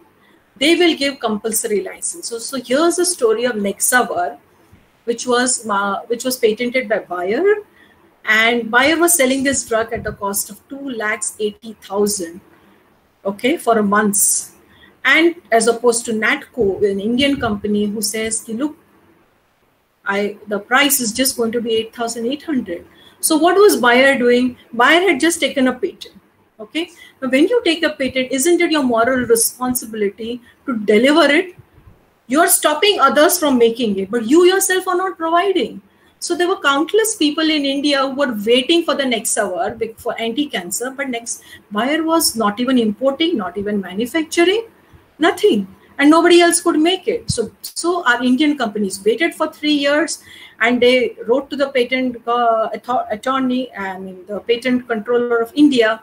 And then on the grounds of compulsory license, they won the case. And then that's how the medicine was made available to the public in India. Okay, so now what about patents in COVID? Okay, now I've been reading and I've been wondering what's happening currently. Now, what is happening is, again, I bring back Remdesivir. So they have something called as voluntary licensing. So Gilead is a company, I'm sure all of you have heard. So they signed non-exclusive voluntary licensing agreements with all these countries because it's humanity finally. And the most important thing is in the red, the licenses are royalty-free until the World Health Organization declares the end of public health emergency or international concern regarding COVID-19. So which means that you saw the good side of patents. This is the good side of patent. The bad side probably, yes, you can't afford, you can't. But then when there are pandemics like this, there is no royalty. You can do it. It's humanity finally. Okay, so there are several Indian companies who have got permission. So though Gilead had the patent in India, it is royalty free. They just gave voluntary licensing. Okay, now while we were on study, then I was just thinking that I just wanted to share with you my experience. Mine is an academic patent and a missed chance. So something that the mistake that I made, I don't want any one of you to make. So when I sort of enrolled for a PhD in an MIMS, I started doing my work in 2006, and I was working on this nasal spray of anti-migraine drug. And alvotriptan malate, so just like sumatriptan, And in a nasal spray in anti-migraine is extremely important because when somebody has a migraine attack, there's severe headache and you're not able to eat anything, you vomit, right? So oral is out. So that's why a nasal spray helps. So I just happened to work on it. The drug was almotriptan. And one of my friends, industry friends, in fact, told me, why are you not applying for a patent? I said, me and patent? No. And honestly, at that time in 2006, I did not know so much about patents. I said, no, I'm not doing some great work. Why?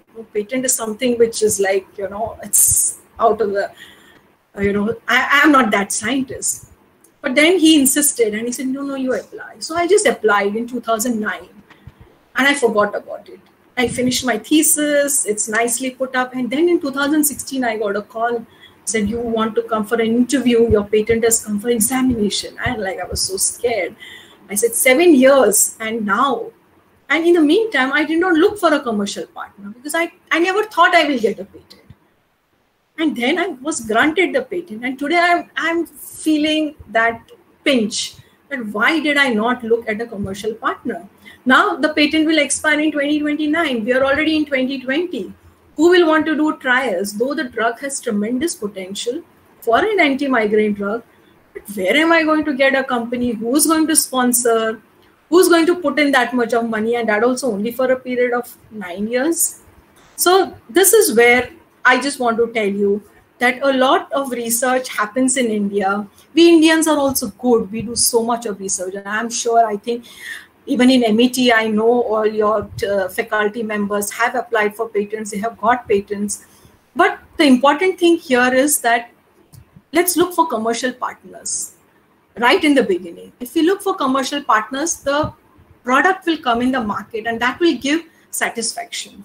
So a mistake which I did, I don't want you young students to do it. There's so much information available. Please don't miss the chance. So in summary, I would like to say what all I have conveyed to you so far. There is a drug discovery, the approval process we have seen. Then there is regulatory science, which starts with review, inspection, post-approval processes. Then we have got patents which are linked to regulatory approval. Then there are advantages versus the disadvantages of patents. Now, this slide just tells you, I mean, I have just picked up this slide that this is your syllabus. So I was told that this part is new to you. You are going to do it for the first time. I'm just reading the title of the syllabus. It is Drug Regulatory Affairs, Indian Regulation, US Regulation, European Regulation. And of course, then you have got clinical trials and IPR. So after doing this, the conclusion would be, you definitely have a bright future ahead if you pick up a career in patents and regulatory. Believe me, I did that course in patent law after I applied for my patent. I wish I would have done it before. And now if you ask me regulatory, I'm so excited now in this field and upcoming field that there are so many new old drugs which are now going to come into the market just because, you know, like old with a different use. Okay, so there is so much of research happening. And I have actually enrolled for a postgraduate course now in regulatory science. Even at the age of 52, I felt that, no, there is so much to learn. I have to learn this. Okay, now before I end, there's another story which I want to share. And like, I want you to think about this. Orphan drug. I don't know how many of you have heard this word, so I just put the definition. It's a drug intended to treat a condition which affects not more than 5 lakh persons in India. So what does this mean? It means that a disease is, that means there are only 5 lakh patients. Okay, let me put it that way. There are only 5 lakh patients in India. Now, if you are a company and you are thinking of the business sense, you'll say, why will I do research for a drug which only 5 lakh patients wanted? Because you are going to do the entire research, isn't it? You are going to do the entire 12 to 14 years. And then when you try to sell it, the takers are only 5 lakhs. How will you get the benefits? So a lot of companies don't work in orphan drug. Now, this is the story of a family whom I know, a very personal friend. So they have a daughter who has spinal muscular atrophy. Now this comes under orphan category because there are not more than 5 lakh patients here. So August 2018, she topped in CBSE with 97%. And now in July 2020 also, she is again getting the marks. Now, the parents have been waiting to get this drug. Now, the orphan drug is available in the US. Okay. Now, it's not come to India because nobody is interested. Now, they can't go there to the US. Okay. So, what to do? So, finally, after a lot of perseverance, there's another drug by Roche, which is going to come in India, or rather not in India, in the US, it is in phase 3 approval. Okay. So now Roche selected 34 children from India 6 months ago. Why did they select? Because they felt that these students, they can, on these patients, they can use this particular drug. Now it's called as compassionate use. Now, till the time for the last 6 months, out of these 7 children already died. It took 6 months for the regulators to give one particular decision. Why? They lost 7 children already. So is compassionate use not, is it new? No, it's not new. It did exist in the US, it did exist in Europe, it did exist in several countries of the world. Then why we in India did not know about this, or there was no push for this? And when my friend asked me that, would you give your comments? And she told me this story, it really struck a chord with me. I said, what are we doing? We are pharmacists. Don't we know this? Why can't we be a little more aware of what is happening? In our pharmacy world, we stick to our syllabus, we stick to what's happening here. And unless something happens which really touches your heart, you don't even look at it. So now the Indian government will also give the permission. So Roche will select the remaining children, they will try to treat them, and hopefully they will benefit out of it. So the question again, I leave with this thought on your pen and paper. Don't you think we the pharmacists can influence certain decisions for the healthcare of our country? That's a question I want each one of you to answer. Everybody has a different opinion here. All of us are in different age groups, but I'm trying to encourage you, the budding pharmacists who are in the 3rd year and the 4th year. You are the future. Okay, so you are the future. So keep your eyes on some drugs which are available. Why can't you make it useful and available for our country with the knowledge that you already have? With this, I would like to say thank you for your attention. We can stay connected on LinkedIn. I'm Dr. Varsha Pradhan. You can send me a message. If you have any queries, you can mail it. I have given my email ID. A big thank you to the seminar team of MIT Institute of Pharmacy. They have been following up, giving instructions, ensuring that we are ready. And I hope I have been able to convey to you what I wanted to tell you, the interplay of patents and regulatory with the help of stories. And I'm just hoping it's not only the new molecules, there are so many new molecules, but dig out the data. Who knows a new use of an existing drug, and who understands it better than pharmacists? It's teamwork. I know it's teamwork, but still, so please think, all of us have to get into that reflective mode. And now it's just another 2 minutes. Bhagyashri, I just want to give one social message which is not connected to patents and regulatory. So I think I have another 3 minutes. I just want to put up one last slide again out of one person. So the patents and regulatory ends here, okay? So that's it. Now just close your pen and paper and reflect upon something else. You all have been driving or sitting in a car for so many years, probably. Today, you are below 21, so I know you will not be driving, but you would be sitting either besides your parents or you would be sitting in the rear seat. How many of you wear a seat belt when you sit in the rear seat? Okay, now I can't see your faces, I don't know your expressions, but again, a question to be noted. I just want to put up this one message. You can look onto the Facebook. The social message I want to give here is that a rear seat belt will save lives. When I say rear seat belt will save lives, that means I'm talking here about inertia, I'm talking here about momentum. I am a car crash survivor myself on the streets of Mumbai while going to NMIMS for my college. I lost a dear friend who was sitting next to me. The image that you see is the car in which I was traveling. I survived, but I was not wearing a rear seat belt. None of us were wearing, and I lost this friend who was in the center seat. After that, I'm doing a lot of social work. You can follow me on this Facebook page and you will get the message. So just remember this. If you are sitting behind, in the rear, please wear a seat belt. We can connect differently on this issue at some other point of time. Thank you very much. Bhagyashri, over to you. Thank you so much.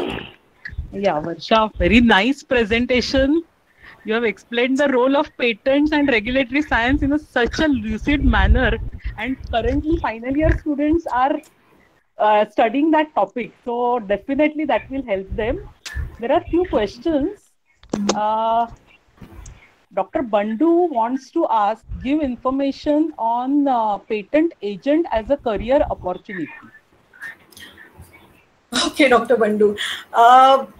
Maybe I may not be the right person to answer this. I know that there is an exam of patent agents. Okay, so there is there is a difference. Because even at one point of time, when I did this patent course, I did it from Nalsar University. Okay, so it was 1 year course, and that time I felt, I must also become a patent agent and a patent attorney. So there is difference. There is a patent attorney who has to do law and patents, and there is a patent agent. So there is an exam, I know for sure, and one has to give that exam, and you can join a law firm. I think the best thing is join a law firm, get hands-on experience. Okay, but sorry about it, but I know that there is an exam which is given on the website. Beyond that, I cannot tell you, Dr. Bandhu. I'm sorry. One more question he's asking. Invention is patentable but fail in commercial part because of big competitor. How to overcome it by academician as maintaining patent is costly? What is the last part? Academician in? As maintaining patent is costly. Oh, costly. Yes, that's it. That's what I'm saying. You can't, not costly. In India, I'm just paying the fees for what? No, I didn't commercialize my patent. I'm not getting anything out of it.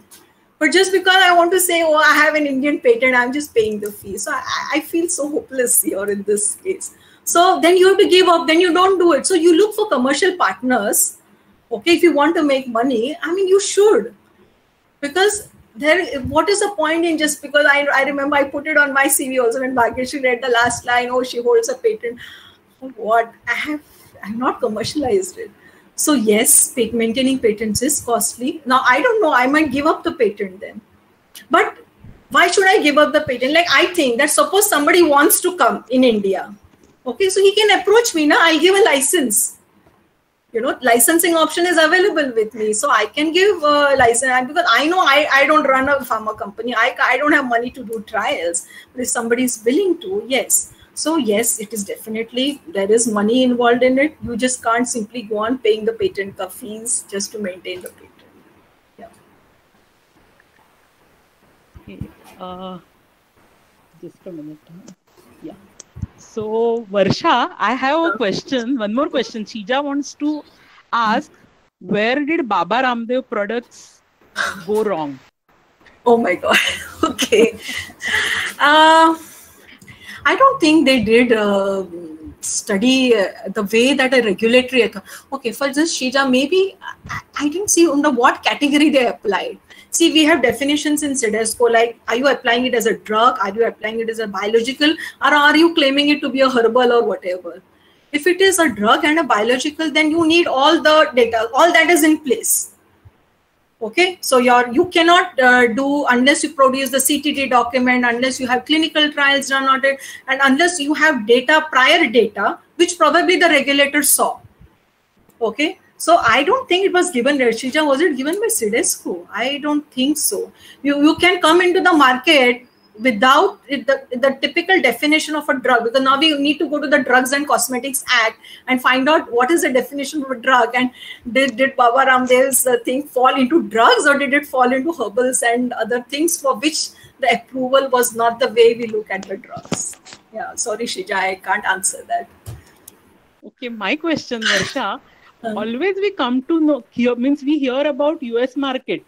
Why not other markets, European market? And they, like 483 is the buzzword or that key number that you have highlighted, which affects company share in the share market. It goes up and down, and now nobody will forget. I think so. Those who have paid attention to your presentation, 483 will be like imprinted on their minds. Yeah, I hope so. But then we come across only US market, not about any other market is focused that way in case of regulatory. So why is it like that? What is your opinion? Okay, so what? So honestly, students and my faculty, I never worked in a drug regulatory company in all these years. I only worked in the R&D, the production, and at that time, drug regulatory, everybody say, "Acha, the person who is drug regulatory is just making dossiers." But today, I have changed. I know it's a science, and it is so exciting. So, okay, to answer that, USA, okay, it's one of the developed countries. So you see, maximum guidances come out from them.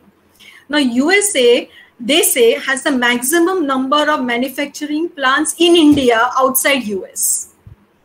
Okay, whereas EU, they are manufacturing in their own country. They have what XYZ, but the highest number of plants, manufacturing plants, are in India, and that's why they come to India to inspect our Indian plants, and that's why in the Indian news it comes, oh, 483s Mila, this company did not do well, because the products which are made in that company are being exported to the US, so they are coming for their own countrymen.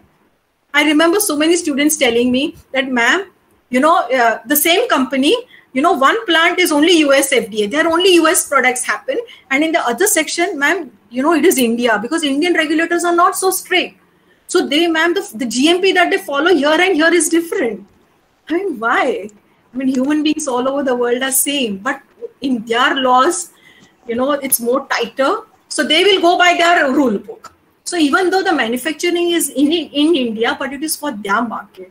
So to end it, I would say it is only because we have the highest number of plants here in India that you hear so much of FDA 483s and all that. And mind you, it is the form 483. I was so shocked when I said, what is this 483? I don't want any of my pharmacy students to go to the industry and say, I don't know what is 483. It's a form number. It's form 483.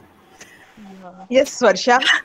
Yeah. Varsha, it was really good presentation. And when you say that for the first time you were feeling nervous, but today you are very, very confident, and the examples, but you just tell me, because I don't want to Google search about the Novartis. What was the case where they did not get the approval here? The approval? Sorry, Okay, patent here. Yeah. In India, So, yeah. Correct. So what happens is, for a different crystalline form, like suppose aapka drug hai is in one crystalline form, and you do slight changes and you make it into another form. And if there is no significant increase in efficacy, then you can't say ki you have done something which is, you know, novel, or you. So that means usi ko tumne, you just tweaked it a little bit. And that act, that 3D, is there in our act, which is not there in the acts of several other countries. So based on that, Indian patent said that no, this is nothing new you have done. This was existing. We can't give you another patent, and you are just the known thing. You are just tweaked it a little bit and you are bringing it out. So that's why there is a section 3D in the act, that crystalline forms, different forms of it, if it does not give enhanced efficacy as is expected, then you will not get a patent. So that is what it was, the Gleevec story. But it hit Novartis very badly. They were not really happy with it. Yeah, that's it. Thank you. Thank you. Very nice. Yeah, so now I would like to thank Varsha for accepting our invitation and enlightening our students and highlighting the importance of IPR and regulatory sciences. Luckily, this batch is having the option of choosing the electives. And now, after listening to this talk and after learning the pharmaceutical jurisprudence and knowing that it is having a lot of possibilities in job market after they graduate, I think the students can make a wise decision.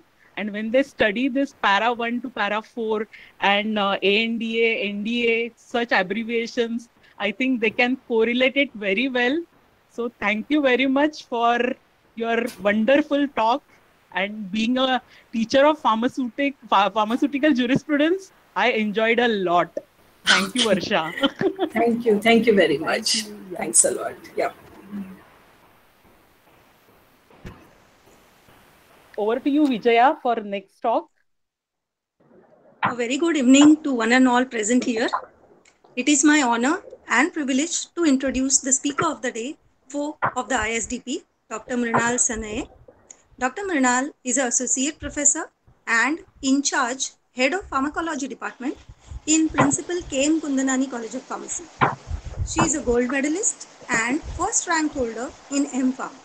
She has received many awards in her 24 years of teaching career To name a few, Manjushri Pal Memorial Award for securing second prize in oral presentation in second International Congress Society of Ethnopharmacology, first prize at APTI Con, second prize for poster presentation at National Seminar on Current Trends in Pharmacology and Interpretation of Results, Gufic Prize for Best Research Paper in 49th Annual Conference of Indian Pharmacological Society, second prize for poster competition of research paper in international seminar.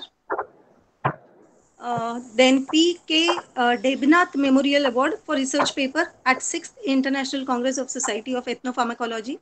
Best Poster Paper Award at 6th International Congress Society of Ethnopharmacology. First prize for research paper in Vijaya Patil National Level Conference. She has 15 publications in national and international journals. She has a book chapter to her credit in a book titled Biostatistical Methods in Preclinical Research. She has a total 42 poster presentations in national and international conferences. She has received 9 government and industrial research grants. She has also filed a patent. She has guided 16 research students till date for PhD and M.Pharma in pharmacology. Her major areas of research are neuropharmacological studies, cardiovascular studies, metabolical syndrome studies, platelet augmenting activity, anti-osteoporosis, acute and subchronic toxicity studies, separation, isolation, structural elucidation of phytoconstituents, clinical studies, anti-cancer drugs, then development of preclinical models. She has also worked as a resource person for poster and oral presentations for national as well as international seminars, members of Syllabus Designing Committee, chairperson for orientation workshops, subject expert in selection committee, a referee for MPharm and PhD vivas. She is member of doctoral review committee for award of scientific research scholarship. She is also a reviewer for journals and chemicobiology interactions. She is a member secretary of IAEC. She is also in charge of community and clinical pharmacy cell. She is in charge of AICTE C2 and MHRD submissions, and she has prepared many videos and arranged drives and education programs for public health benefits. She has designed virtual lab practicals for first year B.Pharma and final year B.Pharma. So today she will share her expertise on the topic virtual lab. The platform is all yours, Dr. Mrinal. Thank you, Dr. Patil, for such a nice introduction. But I will just like to add one more point, which is very important in my introduction, that I am a teacher of MET. And I had worked with MET for almost 9 years.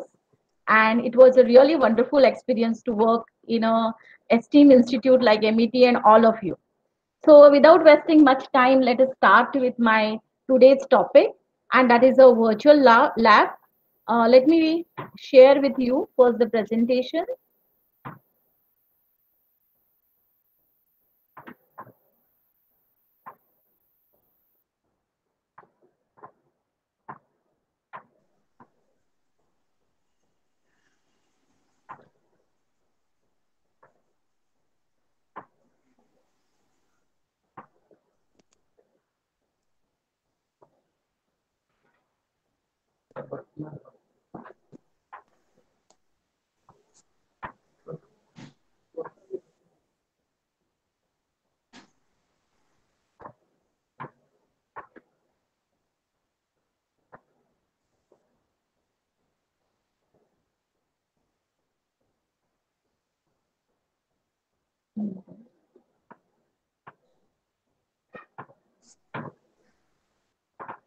Share a present now option.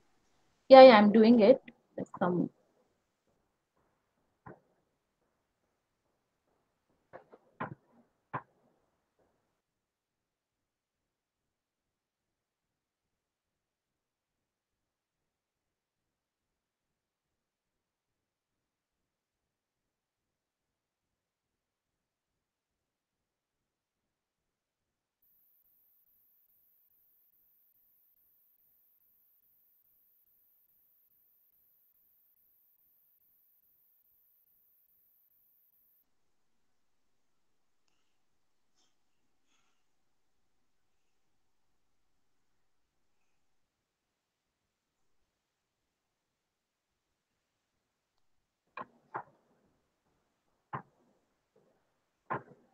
Is it visible?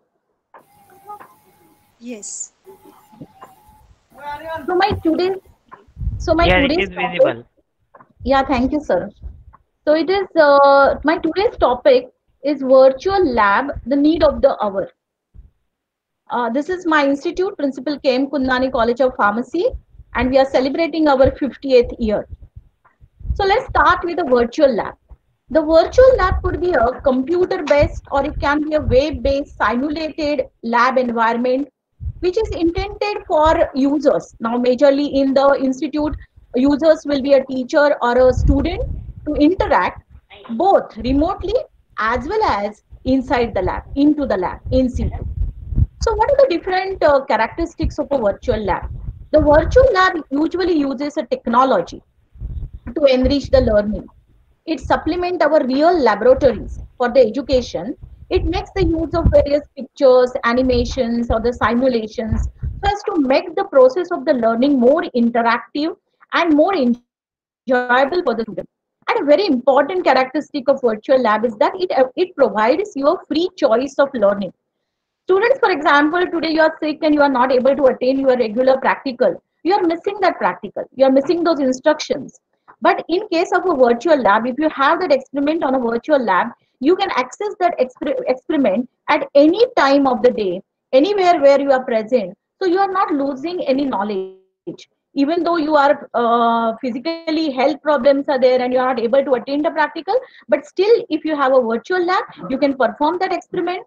So there is always a free choice of a learning. Not only that, but in your institute, only if you are a pharmacy student, you will be allowed to do a SUTIX or a ecology experiment. But when you have a software or you have a platform of a virtual lab, there is no restrictions on your education level or age.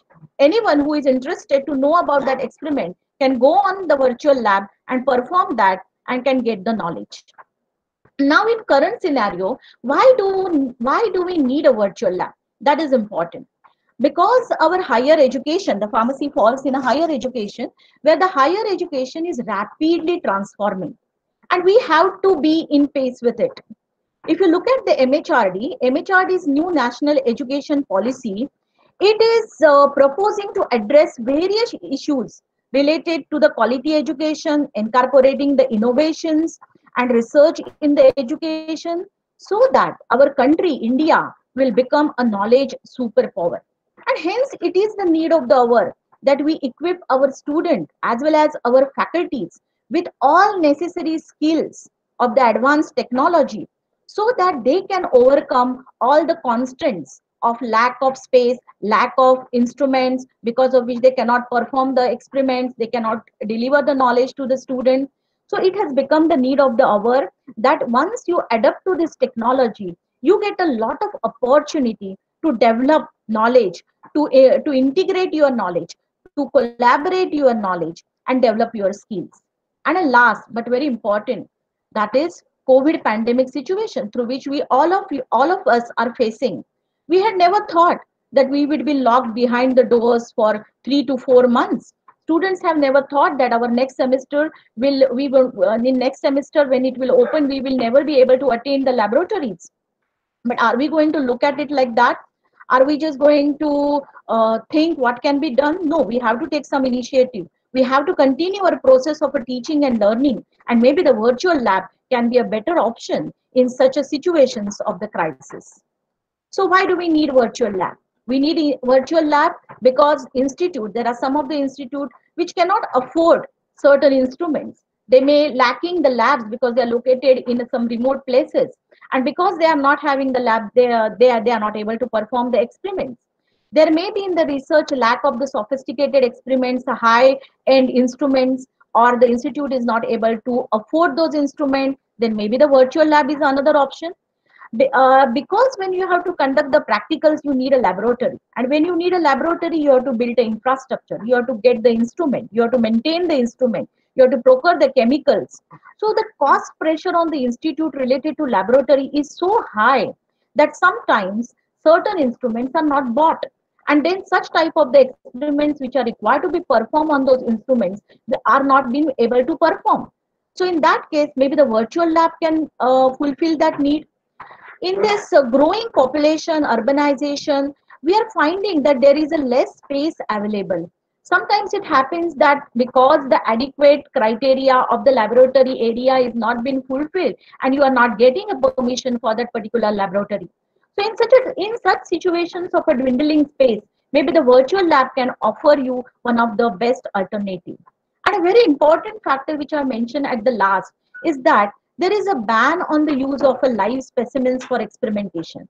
I am being a pharmacologist, I totally admit with this point, because for undergraduate students, we are not allowed to show the animal experimentation. But how will the students understand unless and until they don't see what is the effect of the drug on the animal? When I say my drug has a sedative or a hypnotic activity and it causes the loss of the writing reflex, I just cannot explain them orally what is a loss of a writing reflex. They have to actually, either they have to visualize it or they have to look at the pictures. But if I have a recording of it, if I have a virtual lab to show them animation, then they will understand. And at the same time, I will comply with the regulation that I'm not using any live animal for the experimentation. So all these constants can overcome with the help of a virtual lab. But there are certain people who are still advocating the traditional lab. Yeah, obviously there is some logic behind it. Why do they advocate the traditional lab? Because they say that there are only two characteristic distinguishing features which are separating or which can be with the help of which we can differentiate a virtual lab from a real lab. In a real lab, all the required equipments are present. Their physical setup is there. The students who are performing the experiment are also physically present in the lab. But both these things are missing in the virtual lab. There is no real instrument and students are not present inside the lab. Even the advocates say that hands-on laboratories will provide the student with the real data and how to deal with the unexpected clashes. Now, unexpected clashes usually occur due to the disparity between a theory and a practical. I think every teacher will admit to this, that in theory we teach them the concepts, very ideal concepts to them. But in the practical, sometimes there are the shortfalls. We have to overcome those shortfalls and perform the experiments. And that is what cannot be done in case of a virtual lab. Admitted to all these facts. But actually, when we look into our modern laboratories, don't you agree that when we do any measurements, the output is measured by the computer? Nowadays, when you work on a high-end, high-throughput instruments, you are just preparing the reagents, but the remaining things of recording fluorescence or absorbance, plotting the standard curve, determining the concentration of the unknown, all these further steps of the experiments have been done by the PC, have been done by the computer. So we already have an amalgam of the hands-on with the computer-mediated systems or with a simulated tools. So what is important when we are performing the experiment is how much is the extent of interaction of the student with the instrument. Even if the instrument is present and a student is not working on it or is not allowed to work on it, it is of no use. There is no interaction. But in virtual lab, the student can actually work on experiment because there are no fears of breaking down anything or having the loss or spills of the chemicals or damaging the instrument. So when you work on a virtual lab, as such, there is not going to be any change in the interactive quality or a participation of the student into the laboratory. Another factor which we must remember is that when you're performing an experiment on a virtual lab, what is important is that what you are studying or what has been taught to the student. For example, if you have to observe certain spheres or you have to observe slides under the microscope. Now, for a pharmacy student, is the operation of the microscope more important or what you're observing under the microscope, identifying its features, its structural characteristic, identifying the specimens in chemistry, identifying the structural features of a crystals, that is more important. So, whether you observe the specimens under the virtual microscope or whether you observe it under the electron microscope is not more important. What important is that, is the student able to identify those distinguishing features? Is he able to identify the unknown sample which is been viewed to him? So virtual lab, these points need to be remembered. This needs to be considered. Another always the you can say the objection which is taken by the users of the traditional lab is the presence. If the student is not present, the teacher is not present, then how do you expect the good results from the student? Let us understand the definition of the presence. The presence is a sense of being in a place, is described in literature as a presence. So you can divide the presence into the three categories. One, physical, physically being there. Another is a telepresence, where feeling like you are actually there at a remote site of operation. And a virtual, where feeling like you are present in the environment which is generated by the computer. So root of the presence lies in the perception of the reality rather than just being physically over there. The presence is more about the illusion, being here or there, and less about as such. And therefore, I have observed in the laboratories that when we do a demonstration of particular experiment, students are present in a group, and the students which are standing in a front line who can actually see what is happening, they develop the interest. They are physically present as well as they are psychologically present. Maybe the students who are standing at the back side, they are interested, but they are not able to see, right? They are physically present, and in due course of the time they are losing their psychological presence. So now, while comparing these two types of the student, what is important is that if those back students have given an opportunity to see all the details properly, maybe their psychological presence will be more important to gain the knowledge rather than their physical presence. Another thing which we have to take into consideration while developing the virtual lab is that experimentation is not just being physically present in the lab and just touching the instrument. Experimentation is a thought process, where thought process is very important before we start with the experiment. Thought experiments are the instrumental tools for the science and the technology. And the students who use this thought process only are able to generate a new knowledge. So is the presence important, or it's a psychological presence and their thought process is important to get the understanding of the experiment, to develop the skill, to know the experiment, and to get the knowledge. So faculty, teachers have to think upon these points. Now, if the student is in a simulated or a remote lab where reality is a fake, and it is mediated by a distance, he may experience psychological presence.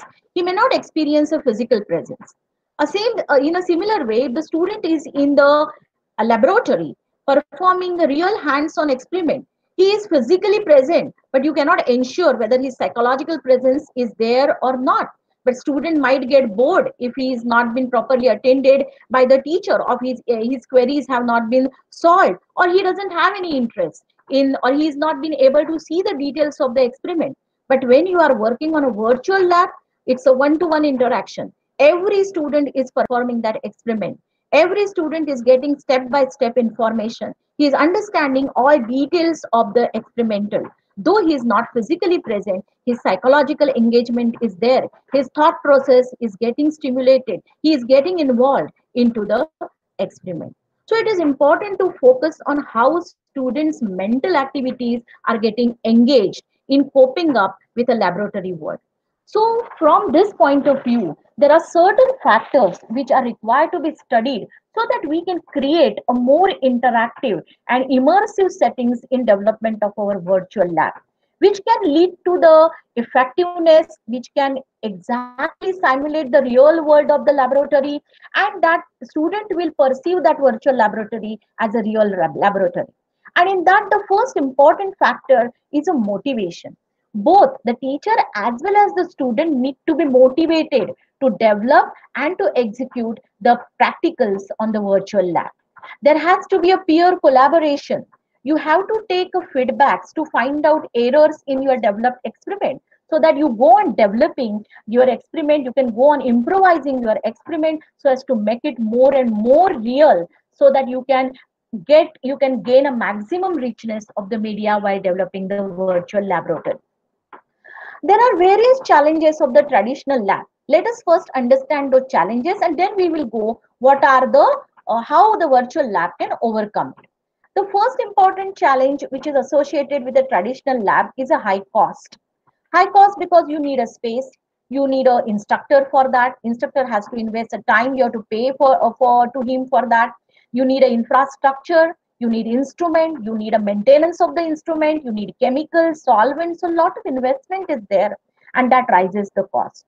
Sometimes you cannot even meet the students of Divyang students, which need some specific infrastructure facilities to perform their experiments.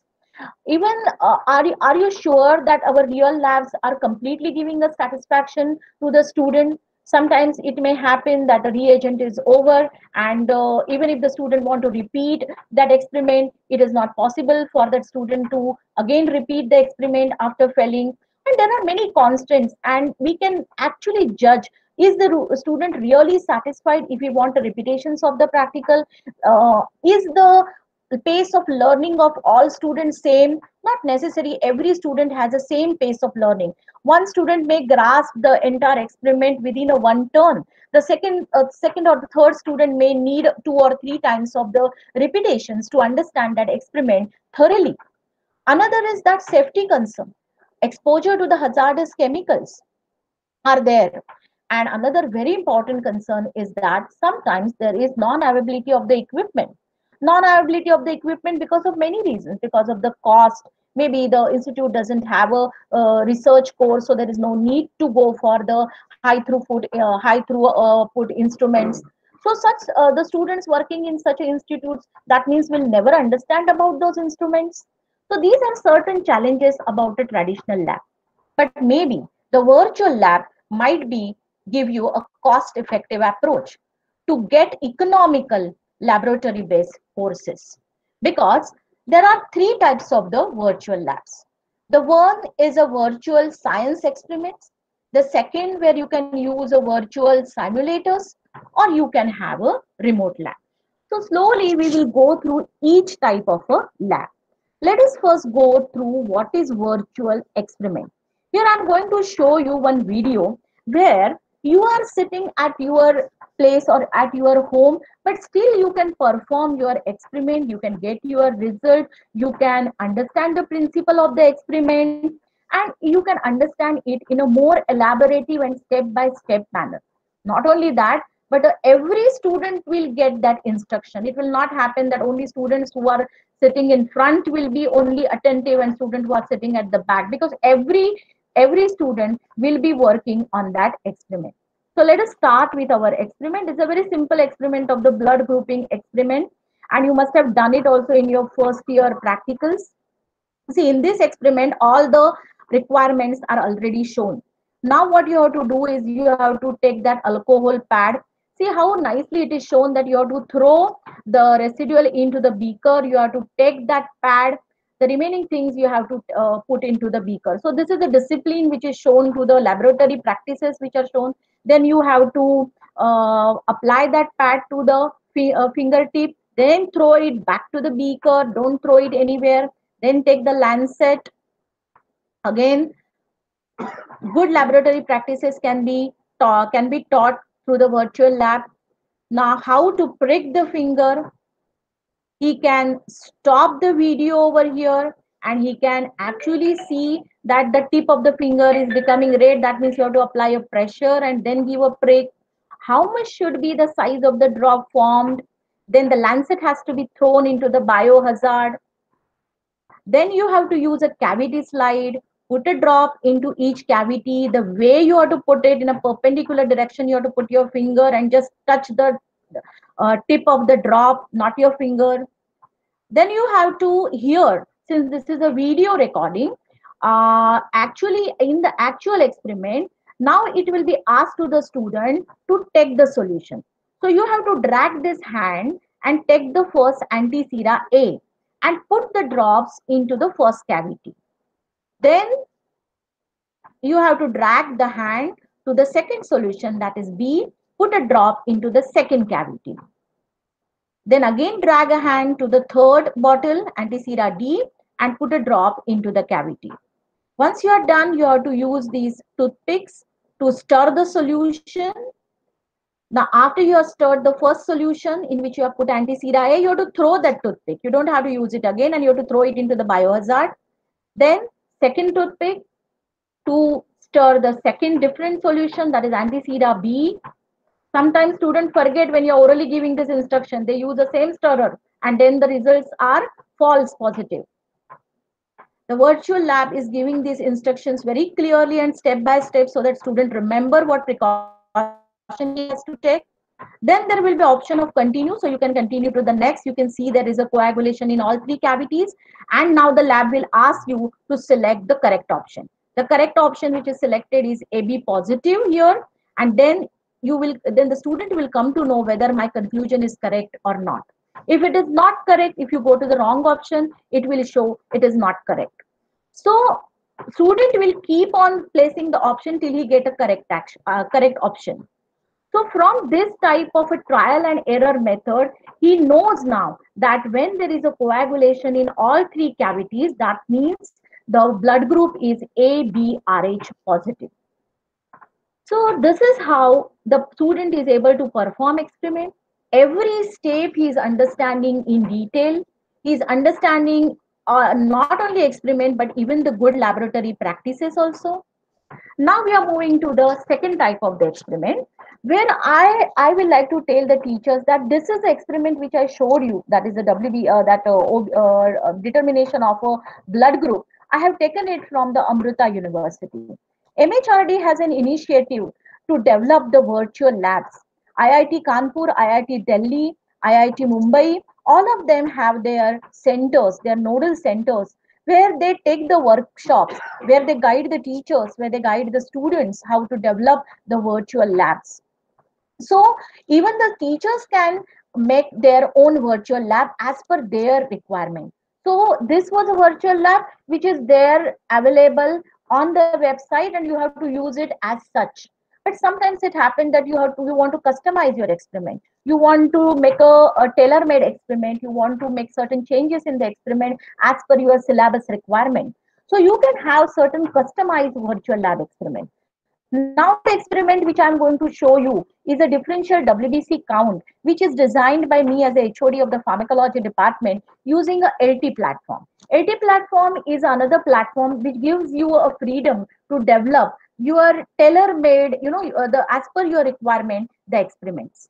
So let us start with this experiment, which we have developed in our laboratory, is a differential WBC count.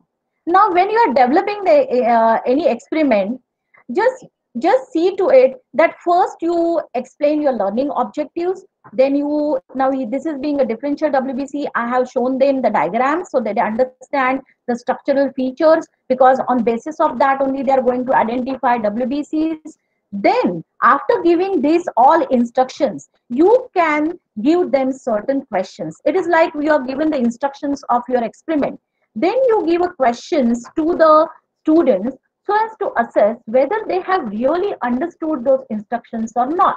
You can develop various types of questions. Virtual lab gives you a lot of options to set the questions in multiple choice manner, to put drag and drop manner, to put it in a match the column manner, so that students don't have a monotonous type of a question. They enjoy solving this question. Like here you can see that we have developed MCQ type of the question to know whether they have a basic knowledge of how many WBCs are there in the blood. Then we have developed another question that which is a drag and drop, where they have to just put the right WBC into the right category of the granulocyte or the agranulocyte. So before they start with the experiment, they can check their knowledge, because if they are not putting it properly into a correct category, they can check their answer and they can again rectify their answer. So through this method, they are revising their instruction, they are revising their understanding. Then you can go to the microscope where you can see it is labeled, all the parts are labeled. If they click on a particular part, they get an information about that part. So here the teacher is saving her time on giving the preliminary instruction. You can see there are various steps mentioned on how to prepare a smear. A difference between a bad smear and a good smear can also be shown over here. You can show the chemicals which are used for the experiment. You can show step by step how the staining procedure has to be done so that they don't miss any of the steps. Because when you're orally telling them, there is a possibility that they miss any writing of any one of the steps. Then you can actually show them the smear and how the cells are going to be observed under the microscope. How will they look? How will they be getting stained? What are the different colors? Now here I have given them one smear. They can actually go to the smear. Now here they have actually gone to a smear. They will, as under the microscope, we will change the objective power and the smear will be magnified. So there is an option available over there to magnify the smear. So now the student is magnifying the smear and you can see there are certain stained cells are present. You go on further looking for the area where the maximum number of WBC. So dragging option is there. You can drag your smear and come to the area where the maximum number of WBCs are located. Further enhance the magnification over there to look into the structural features of the WBC. Now that is what the student will do. It will locate its area where he is going to count the WBCs. He has further magnified that area because that option is available on the virtual laboratory. And now you can see that there are the structural features of the WBCs are very, very clear. You can see there are multi-lobed neutrophils are present. There are eosinophils present, lymphocytes are present. So after identifying, he can come back to his observation table and can enter those names of the cell which he has identified. So that's how he can go on completing his observation table. See, students, this is the same thing you would have done when you have worked into a real laboratory. The same thing they are doing when they are working on a virtual laboratory. They will complete their identification of the cell. They will complete their observation table. They will count the total number of neutrophil, lymphocyte, monocytes which they have identified. They will enter them into the observation table. And after entering into the observation table, you can see they are getting a percentage count. So you can insert a formula and automatically they are going to get a percentage count over there. So they can complete their experiment. They have understood the procedure. They have actually performed the experiment. They have identified. And after that, we have again subjected them to the knowledge check. Whether they have really understood the experiment or not, that can be checked again by giving certain questions. And not only that, the beauty of this virtual lab is that after they finish this entire experiment, they can download that entire experiment. They can take the printouts of that and they can put it into the journal. So their journal preparation is also getting simultaneously done. Not only that, number of times they can repeat this experiment, they can perform that experiment unless and until they are not correctly able to identify the cells. So this is what is a advantage of the virtual lab, where student involvement is there, student interaction is there, and they can actually perform the lab, perform the experiment, even if they are not present in their real laboratory. Now we are going to the third type of experiment, and that is a virtual simulator, which is a bit advanced than that of a virtual lab experiment. In a virtual simulator, you can see over here that there is your entire laboratory is in your mobile. So you have to wear all those gadgets and you can just enter into the laboratory. You put that gadget on your eye and you are put into the laboratory. You can see that there are many things. There are pipettes, there is a gel, there is a PCR, there is an electron sequencing machine is there, there is an electron microscope. You will never imagine that you're carrying a microscope in your pocket. Then there is there are a lot of machines to perform the experiment. There is a next laboratory compartment. If you want to move from this experiment to another experiment, that facility is there. You have a learning tablet inside once you enter into the laboratory, where you can have a relevant theoretical information. You can have a lot of interactive information. You can watch the videos. You can even now start performing by knowing the instruction. You are not alone there. You have a lab assistant. Or maybe the days will come when the teacher will be also teleported into the virtual lab. And this lab assistant who is teleported will guide the student at every point of the experiment. And this will help the student to get a feel of the lab. So now suppose you are starting with this PCR instrument. Once you start the PCR instrument or this PCR machine, the student is moving into the machine, and he is literally shrunk into million times, and he is now moving through the DNA. You can see that there is you are standing inside the machine, and you can see the DNA molecules, you can see polymerase, you can see enzymes, and how the replication is taking place, the number of times the DNA is getting replicated. You can actually feel that, you can actually experience that, because now the student is moved into the machine. So this is something is which is not possible even in the real laboratory, that what is actually happening inside the machine, how the DNA replication is taking place. This is just an example, but there can be a beautiful labs, virtual simulators which are available, which can give a real feeling, which will create the interest of the student into the laboratories, which will make their understanding of the experiment crystal clear. So these are some of the advantages of the virtual simulator. Now I have talked about another type of a laboratory, and that is a remote lab.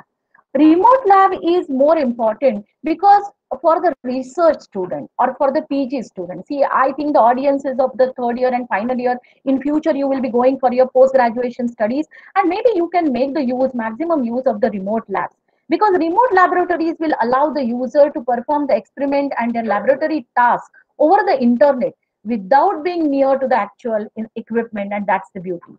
You can remotely trigger the experiments in actual lab, and you can get your results of your experiment through the computer interface. For undergraduate students, we can provide this major data for the virtual lab experiment, and they can process that data and they can calculate their results. In the traditional lab, what happens is that, as shown in the diagram, the user is interacting with a machine. So he touches the machine, he turns the knobs, he presses certain buttons. So there is a physical input, there is some motor input, and in response to that, there is some sensory feedback from the machine in terms of some visual, audio, or the tactile. Now, when we talk about a remote lab, there is the same interaction. There is interaction between a user and a machine. But now the machine is not near to the user. It is at a remote distance. And therefore, you have to install one remote infrastructure in between a user and a machine. And what is the role of this infrastructure? It is conveying the user's action to the machine, and it is conveying the sensory information of the machine to the sensory information of the equipment to the user. Now, what is happening on the user side? The user side, you have to provide an infrastructure, a remote infrastructure. You have to provide an interface. You have to provide certain controls, with the help of which he can acquire a control. He can monitor the apparatus or the machines which are located at a far distance. That interface will also help him to manage the access to the laboratory, and it ensures that only one user will work on the one instrument at a time. There won't be the multiple users which will be operating or monitoring that instrument. What is happening on the equipment side? Equipment side, there is a monitoring apparatus. There may be a there are video cameras, or there may be a microphones, or there may be other sensors which are connecting the output to the user. So you can use the input-output interfaces, or you can use certain motors or the actuators to control the apparatus. And at the end of the experiment, this controlling apparatus will also ensure that everything is cleaned up. All the instruments, all the parts of the instruments which you have used during the experiment have been put back into their original place, and the machine has brought back to the stable state. So this remote lab, though you were at a very far distance, you had a control over the machine, you were able to perform your experiment, and even after performing the experiment, you were able to get your data, process data, and you have results in your hand. So remote lab gives a momentum to the collaborative research.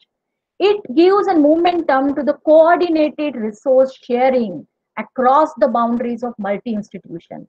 It provides multidisciplinary, multi-institutional problem-solving settings. It provides the experience of working with a geographically separated colleagues. It gives you the experience of working on a specialized equipments, on a high throughput equipments, which maybe your institute is not able to afford, is not able to purchase due to some reason, but still that is not a barrier. You are able to work on those instruments. You are able to get those results. And that is what will help the research student to develop the value of well-constructed group activities in conjunction with a simulation. It will also help to know the feasibility of developing the skills through the simulations. So now, since we have discussed quite enough about a traditional lab, their challenges, we have seen few of the virtual labs. Now we can differentiate them very nicely. See, when we talk about a traditional lab, there is a long time involved in the laboratory. You have to first prepare for the laboratory experiment. So there is a preparatory time. Then there is actual experimental time. Once the experiment is over, you have to clean up the lab. So it's a long process. In a virtual lab, there is no need to prepare any chemicals, or there is no need because already the settings are done. Your experiment is already ready. Only the instrument, only what the student has to do is a click on and the experiment begins. So it's very faster. Since there is in the laboratory, there are chemicals, solvents, instrument, maintenance. It's very costly. But in virtual lab, it's not all involved. So it is less expensive. And on top of that, we have involved certain games, we have involved certain quizzes. So we are making it more fun. In the traditional laboratory, you have performed the experiment, you have to wait for 24 hours and then you will get the result. I have seen in biotechnology, microbiology practicals, the student have to run to look at the growth of the microbial organism in between the lectures to do their observations. This is not required now in the virtual lab. In the virtual lab, the minute you put your input data, the output results are there in front of you. You are getting a step-by-step directions. You are getting explanation for your every step. And ultimately, you are getting the result. You are ultimately fulfilling all the aims and the objectives and learning outcomes, which you are also fulfilling in your traditional lab. Instead, you are not getting exposed to any harsh chemicals. There are no breakages. There are no spillages. There are no spills. There are no breakages. You don't have to set up a different pharmaceutics lab, different pharmacology lab, and different analytical labs. So the cost on the infrastructure is reduced. You have all the laboratories in one tablet. We have the laboratories in mobile. So that is really reducing the cost, but we are not compromising the quality of education, the quality of the interaction, the understanding which the students are getting in case of a virtual lab. So when you look at the advantages of the virtual lab, there is it broadens the access to expensive, sophisticated, high-end equipment. It provides a remote access to those scientific facilities which would not have been accessed if there would not have been virtual labs. It optimizes the lab time because there is a more time investment on the performance rather than the preparation, and a less time on the cleanup. There number of turns. Now today, if I have to perform again an experiment in my real lab, again I have to prepare the chemicals. Maybe I will come across the situation when the chemicals are over and I won't be able to. I have to wait till I order that chemical, till that chemical comes, then only I can have a second run of my experiment. But that's not their case in case of a virtual lab. The undergraduate student can have n number of runs, n number of experimental turns, until their satisfaction, till they understand every minute detail of that experiment.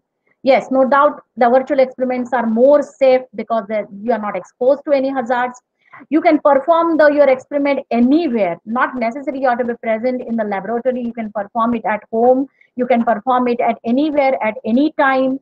And you are not keeping your data only to yourself. You can share your data with your teacher, with your peers, and even globally you can share your data. You can get the inputs, you can get it corrected, critically reviewed, and you can improvise your performance. You can you can eliminate your errors. So when you look at the applications of the virtual lab, the most important application is the flexibility of the time and the place. Not only that, but virtual labs can also be applied to make your lectures effective. When you show them animations in engineering, if you are a pharmaceutical engineering, if you're showing them the entire inside structure of the instrument, the entire internally how it is functioning, what is actually happening inside the coating machine or inside the tableting machine. Even in case of our pharmacology experiments, we are showing them what is happening inside the body, how the blood pressure is getting monitored, how the RBCs move, where they are synthesized. Isn't that going to be very interesting for the student? Isn't that will create interest of the student in that subject? So that will make your lectures more effective. Students can learn their standard practices, procedures. They can get familiar with the equipment.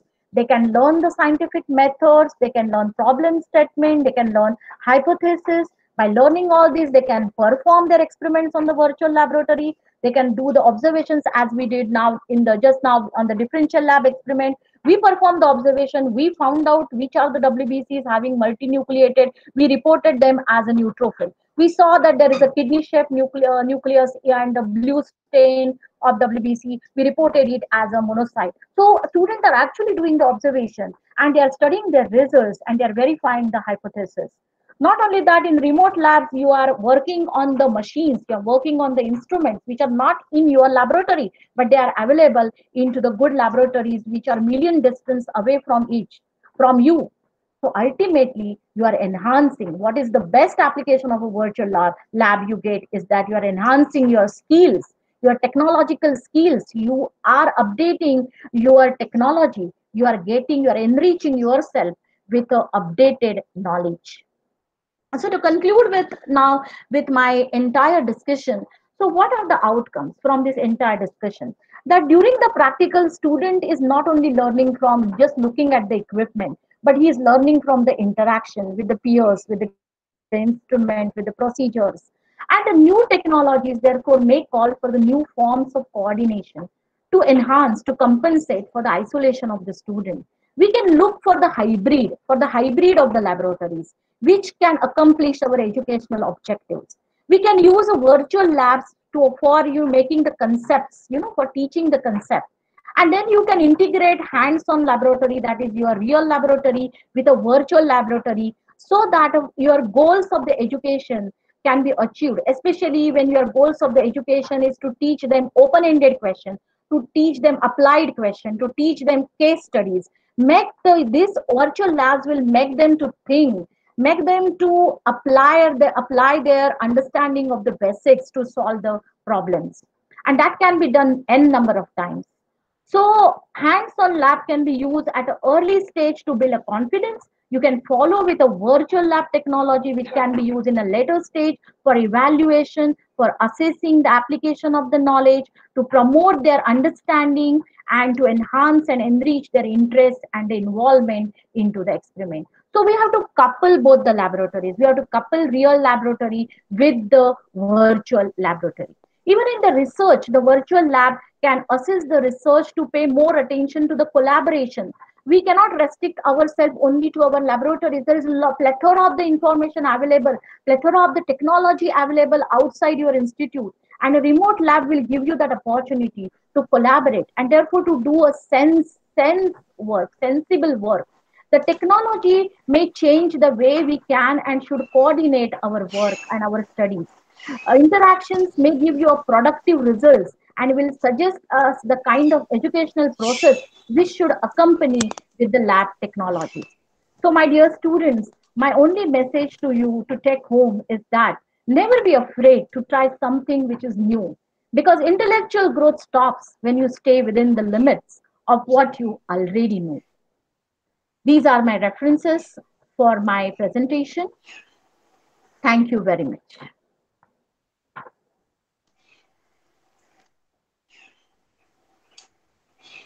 Thank you, Mrinal. We have questions for you. Yeah. Priyanka Joshi is asking, can a virtual lab be developed for pharmaceutics subject? Yeah, for the pharmaceutic subject, the virtual lab can be developed provided that you have all those platforms to create the virtuality. See, creating the virtuality of the lab is a big challenge. For that, you need a suitable platform. Like we had a LT platform on which we developed the differential experiment because it had a facility to magnify smears, all those facilities which are required were available on that platform. So similar way, what are your requirements of your lab? First, you have to shortlist, and then you can go to look for such a suitable platform where all those plugins or functions are available. Our second question is from Dr. Bandhu. He is asking, in which all subjects KM Kundanani College has developed a virtual lab? Yeah, we have till now developed a virtual lab in anatomy, physiology, and frog heart experiments we have developed in pharmacology. Okay, next question is from Angel Goda. He's asking, can you suggest some websites to create virtual labs? Yes, surely.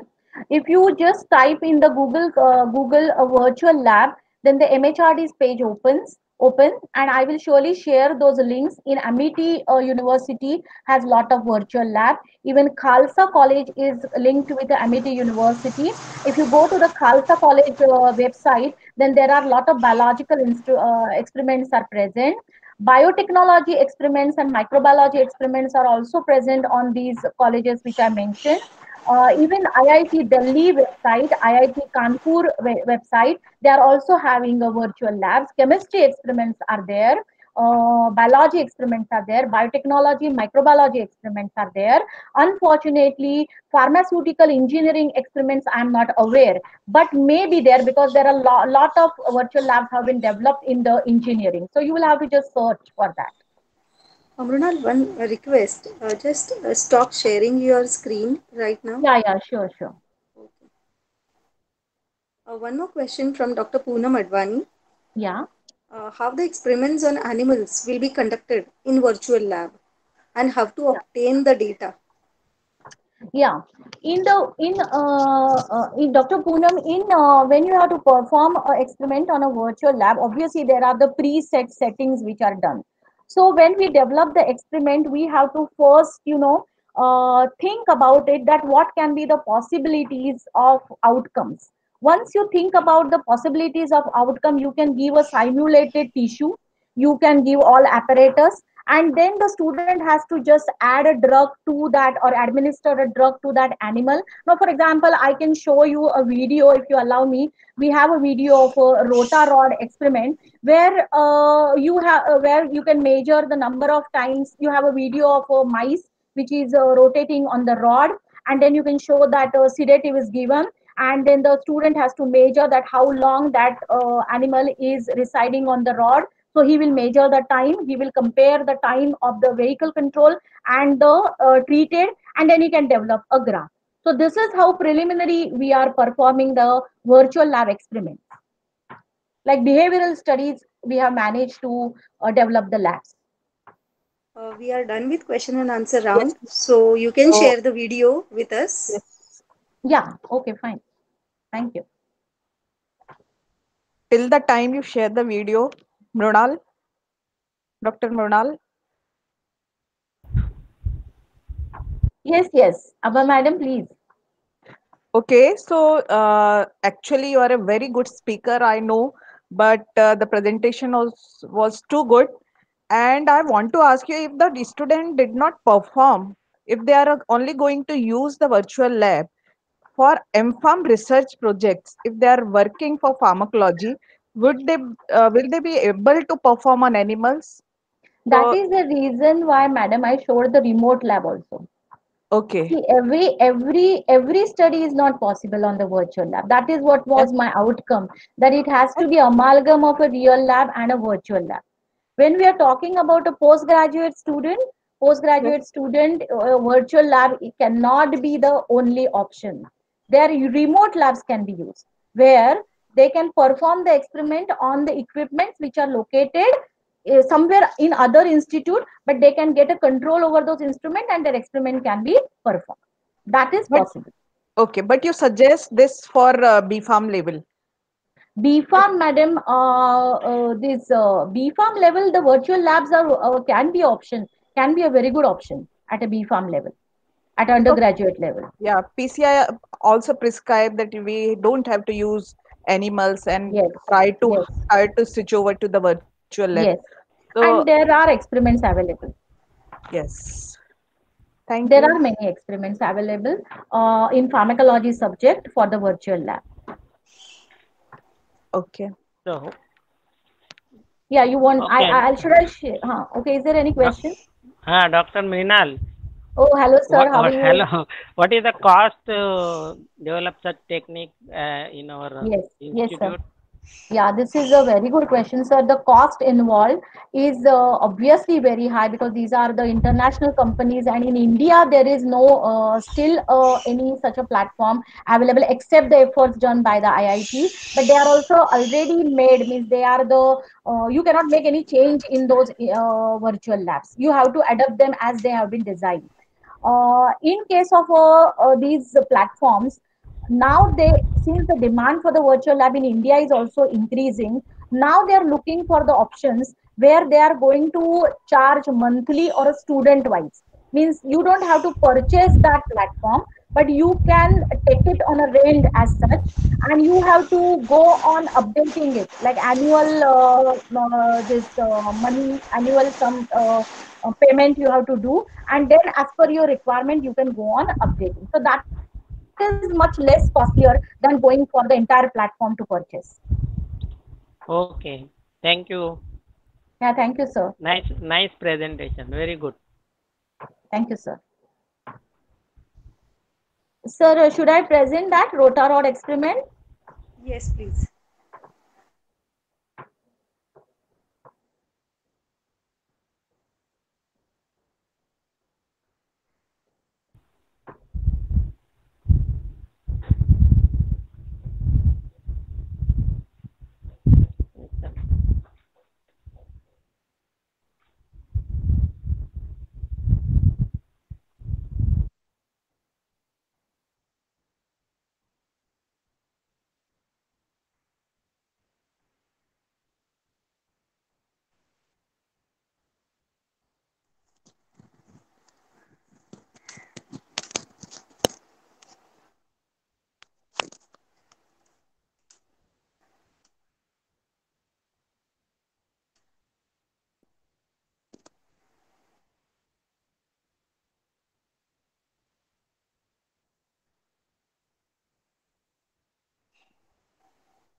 Dr. Mrinal?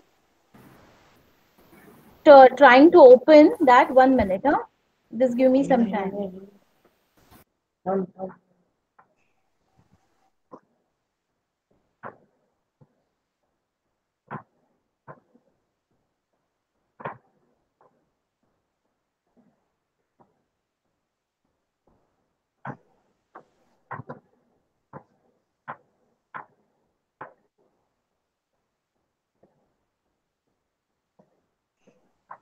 Second.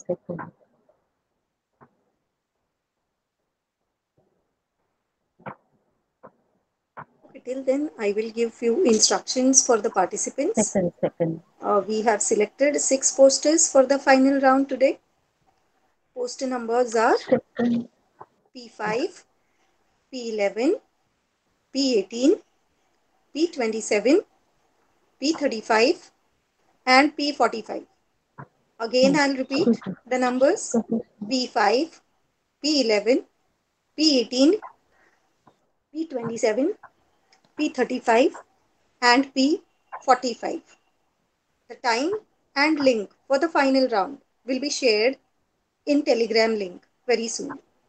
A feedback cum assessment form will be sent on the YouTube chat as well as on the Telegram group. Please fill it immediately after the session, and the link will remain open until Yeah, the is it next day. visible, my sharing? I'm sorry to disturb. Yeah. No, that's perfectly fine. It's visible now.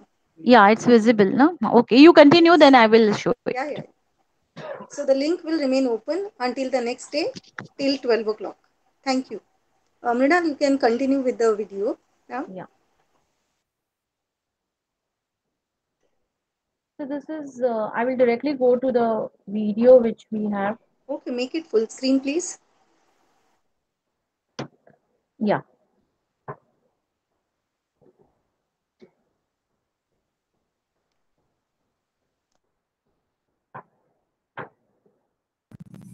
Thus, if there are lesser is a fall of time. And Are you able to listen it? Is it audible? That the administered drug has some CNS depressant or muscle relaxant effect. So now we will move on to the experiment. Here the animals are divided into the 2 groups containing in this experiment 5 animals that I cannot change because it's a video recording, but usually 6 animals that administer one group with one drug to be tested.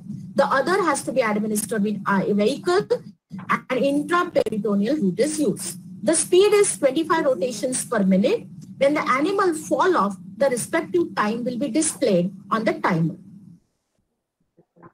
Dr. Vijay, it is audible, no? That video? Now Yes, we it will is go audible. to the You can experiment. see. You can see there are total 6 animals I have selected.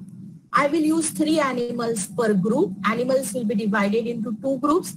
I administer 1 group with drug to be tested. So I will now divide these animals.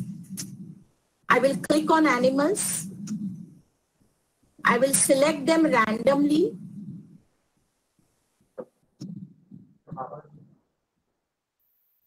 I administer the first vehicle to them and then the drug to them. This video, there is another video inside where you can see the drug is getting administered intraperitoneally. So you will understand what is IP. Then the animals are divided into 2 groups. Vehicle containing 3, drug treated containing 3. We have to select first vehicle. So I will first select a vehicle treated group.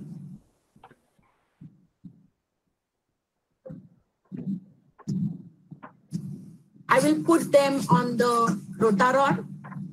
IP, so after 30 minutes of administration, I have put them on the rotarod. All 3 mice are, you can see, they are climbing on the, they are also rotating along with the rod. You can see their paw movement, their forelimb and hind limb movements, the movement of their tail. Observe them carefully, all 3. Observe this animal and this animal very carefully. See how he is about to slip down, but it has not lost the grip and it has taken a free ride.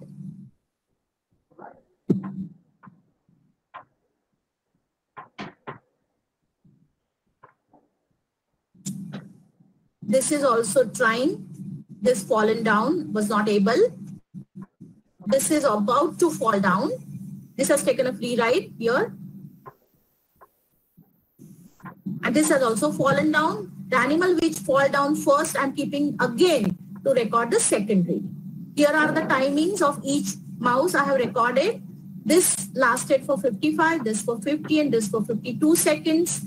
Now this I cannot change because it's already recorded. So I will write over here fall of time 52 for mouse 1, 50 for mouse 2, and for mouse 3 I will record as 55.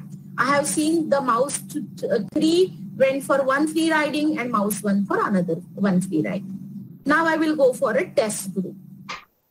I will start my observation with test. These are treated with diazepam, 1 milligram per kg. 30 minutes after administration, they are put on the rod. They are rotating.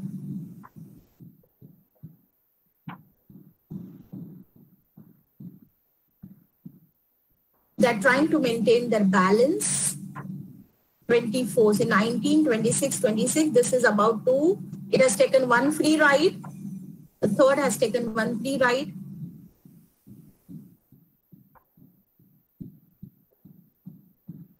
They are finding it difficult. This has fallen down 39. This has fallen down 44. This has fallen down 42. So you can note down this period over here, 42,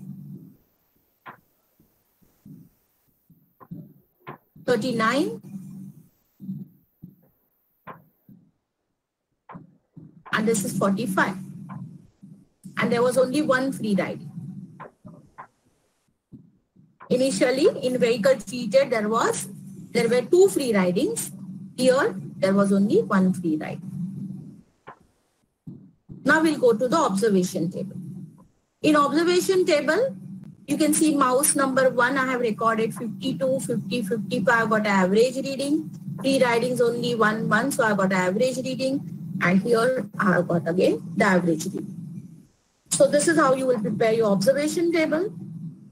Then I'll come to the conclusion, and my conclusion is that there is an observed reduction in a fall of time and free riding, which shows that diazepam at 1 milligram per kg intraperitoneal dose produces decrease in the motor coordination and decrease in the muscle strength. So it proves that the diazepam has a CNS depressant effect. At the same time, it has Now, in our cases, there are certain extracts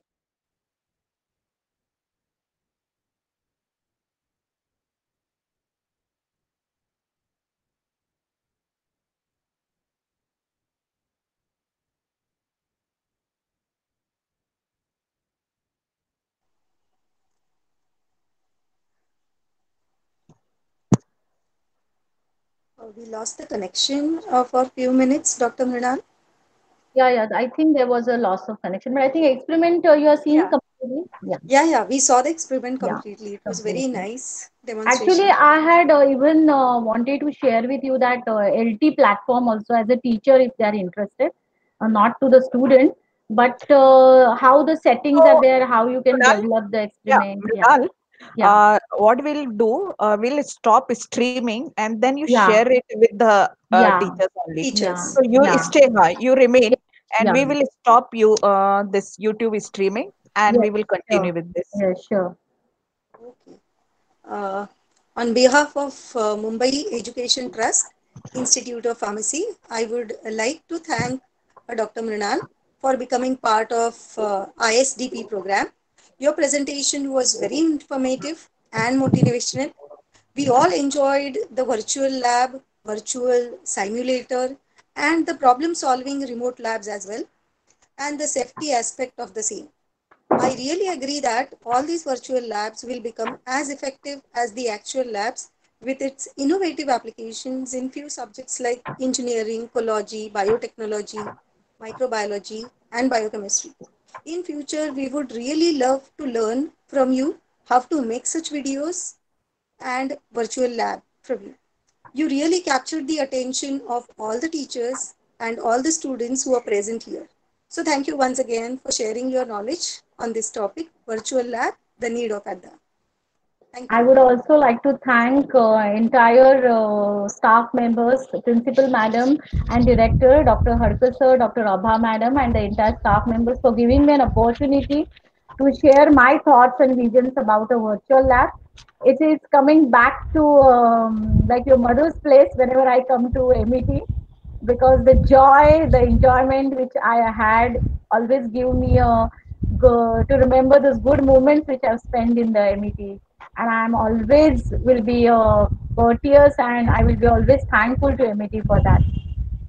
So you want to show the you want to know about the LT platform and the features which are there which can help you to develop the experiments. I'll just go quickly. I know every one of you is tired and it is a weekend, but just quickly I'll go through that. Okay. Okay.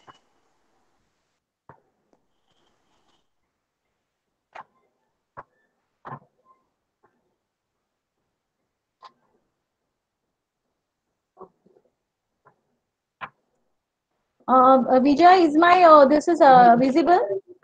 Yes. Yeah. So they will give you a login ID. Every teacher will have her own login ID. So you have to just log in into the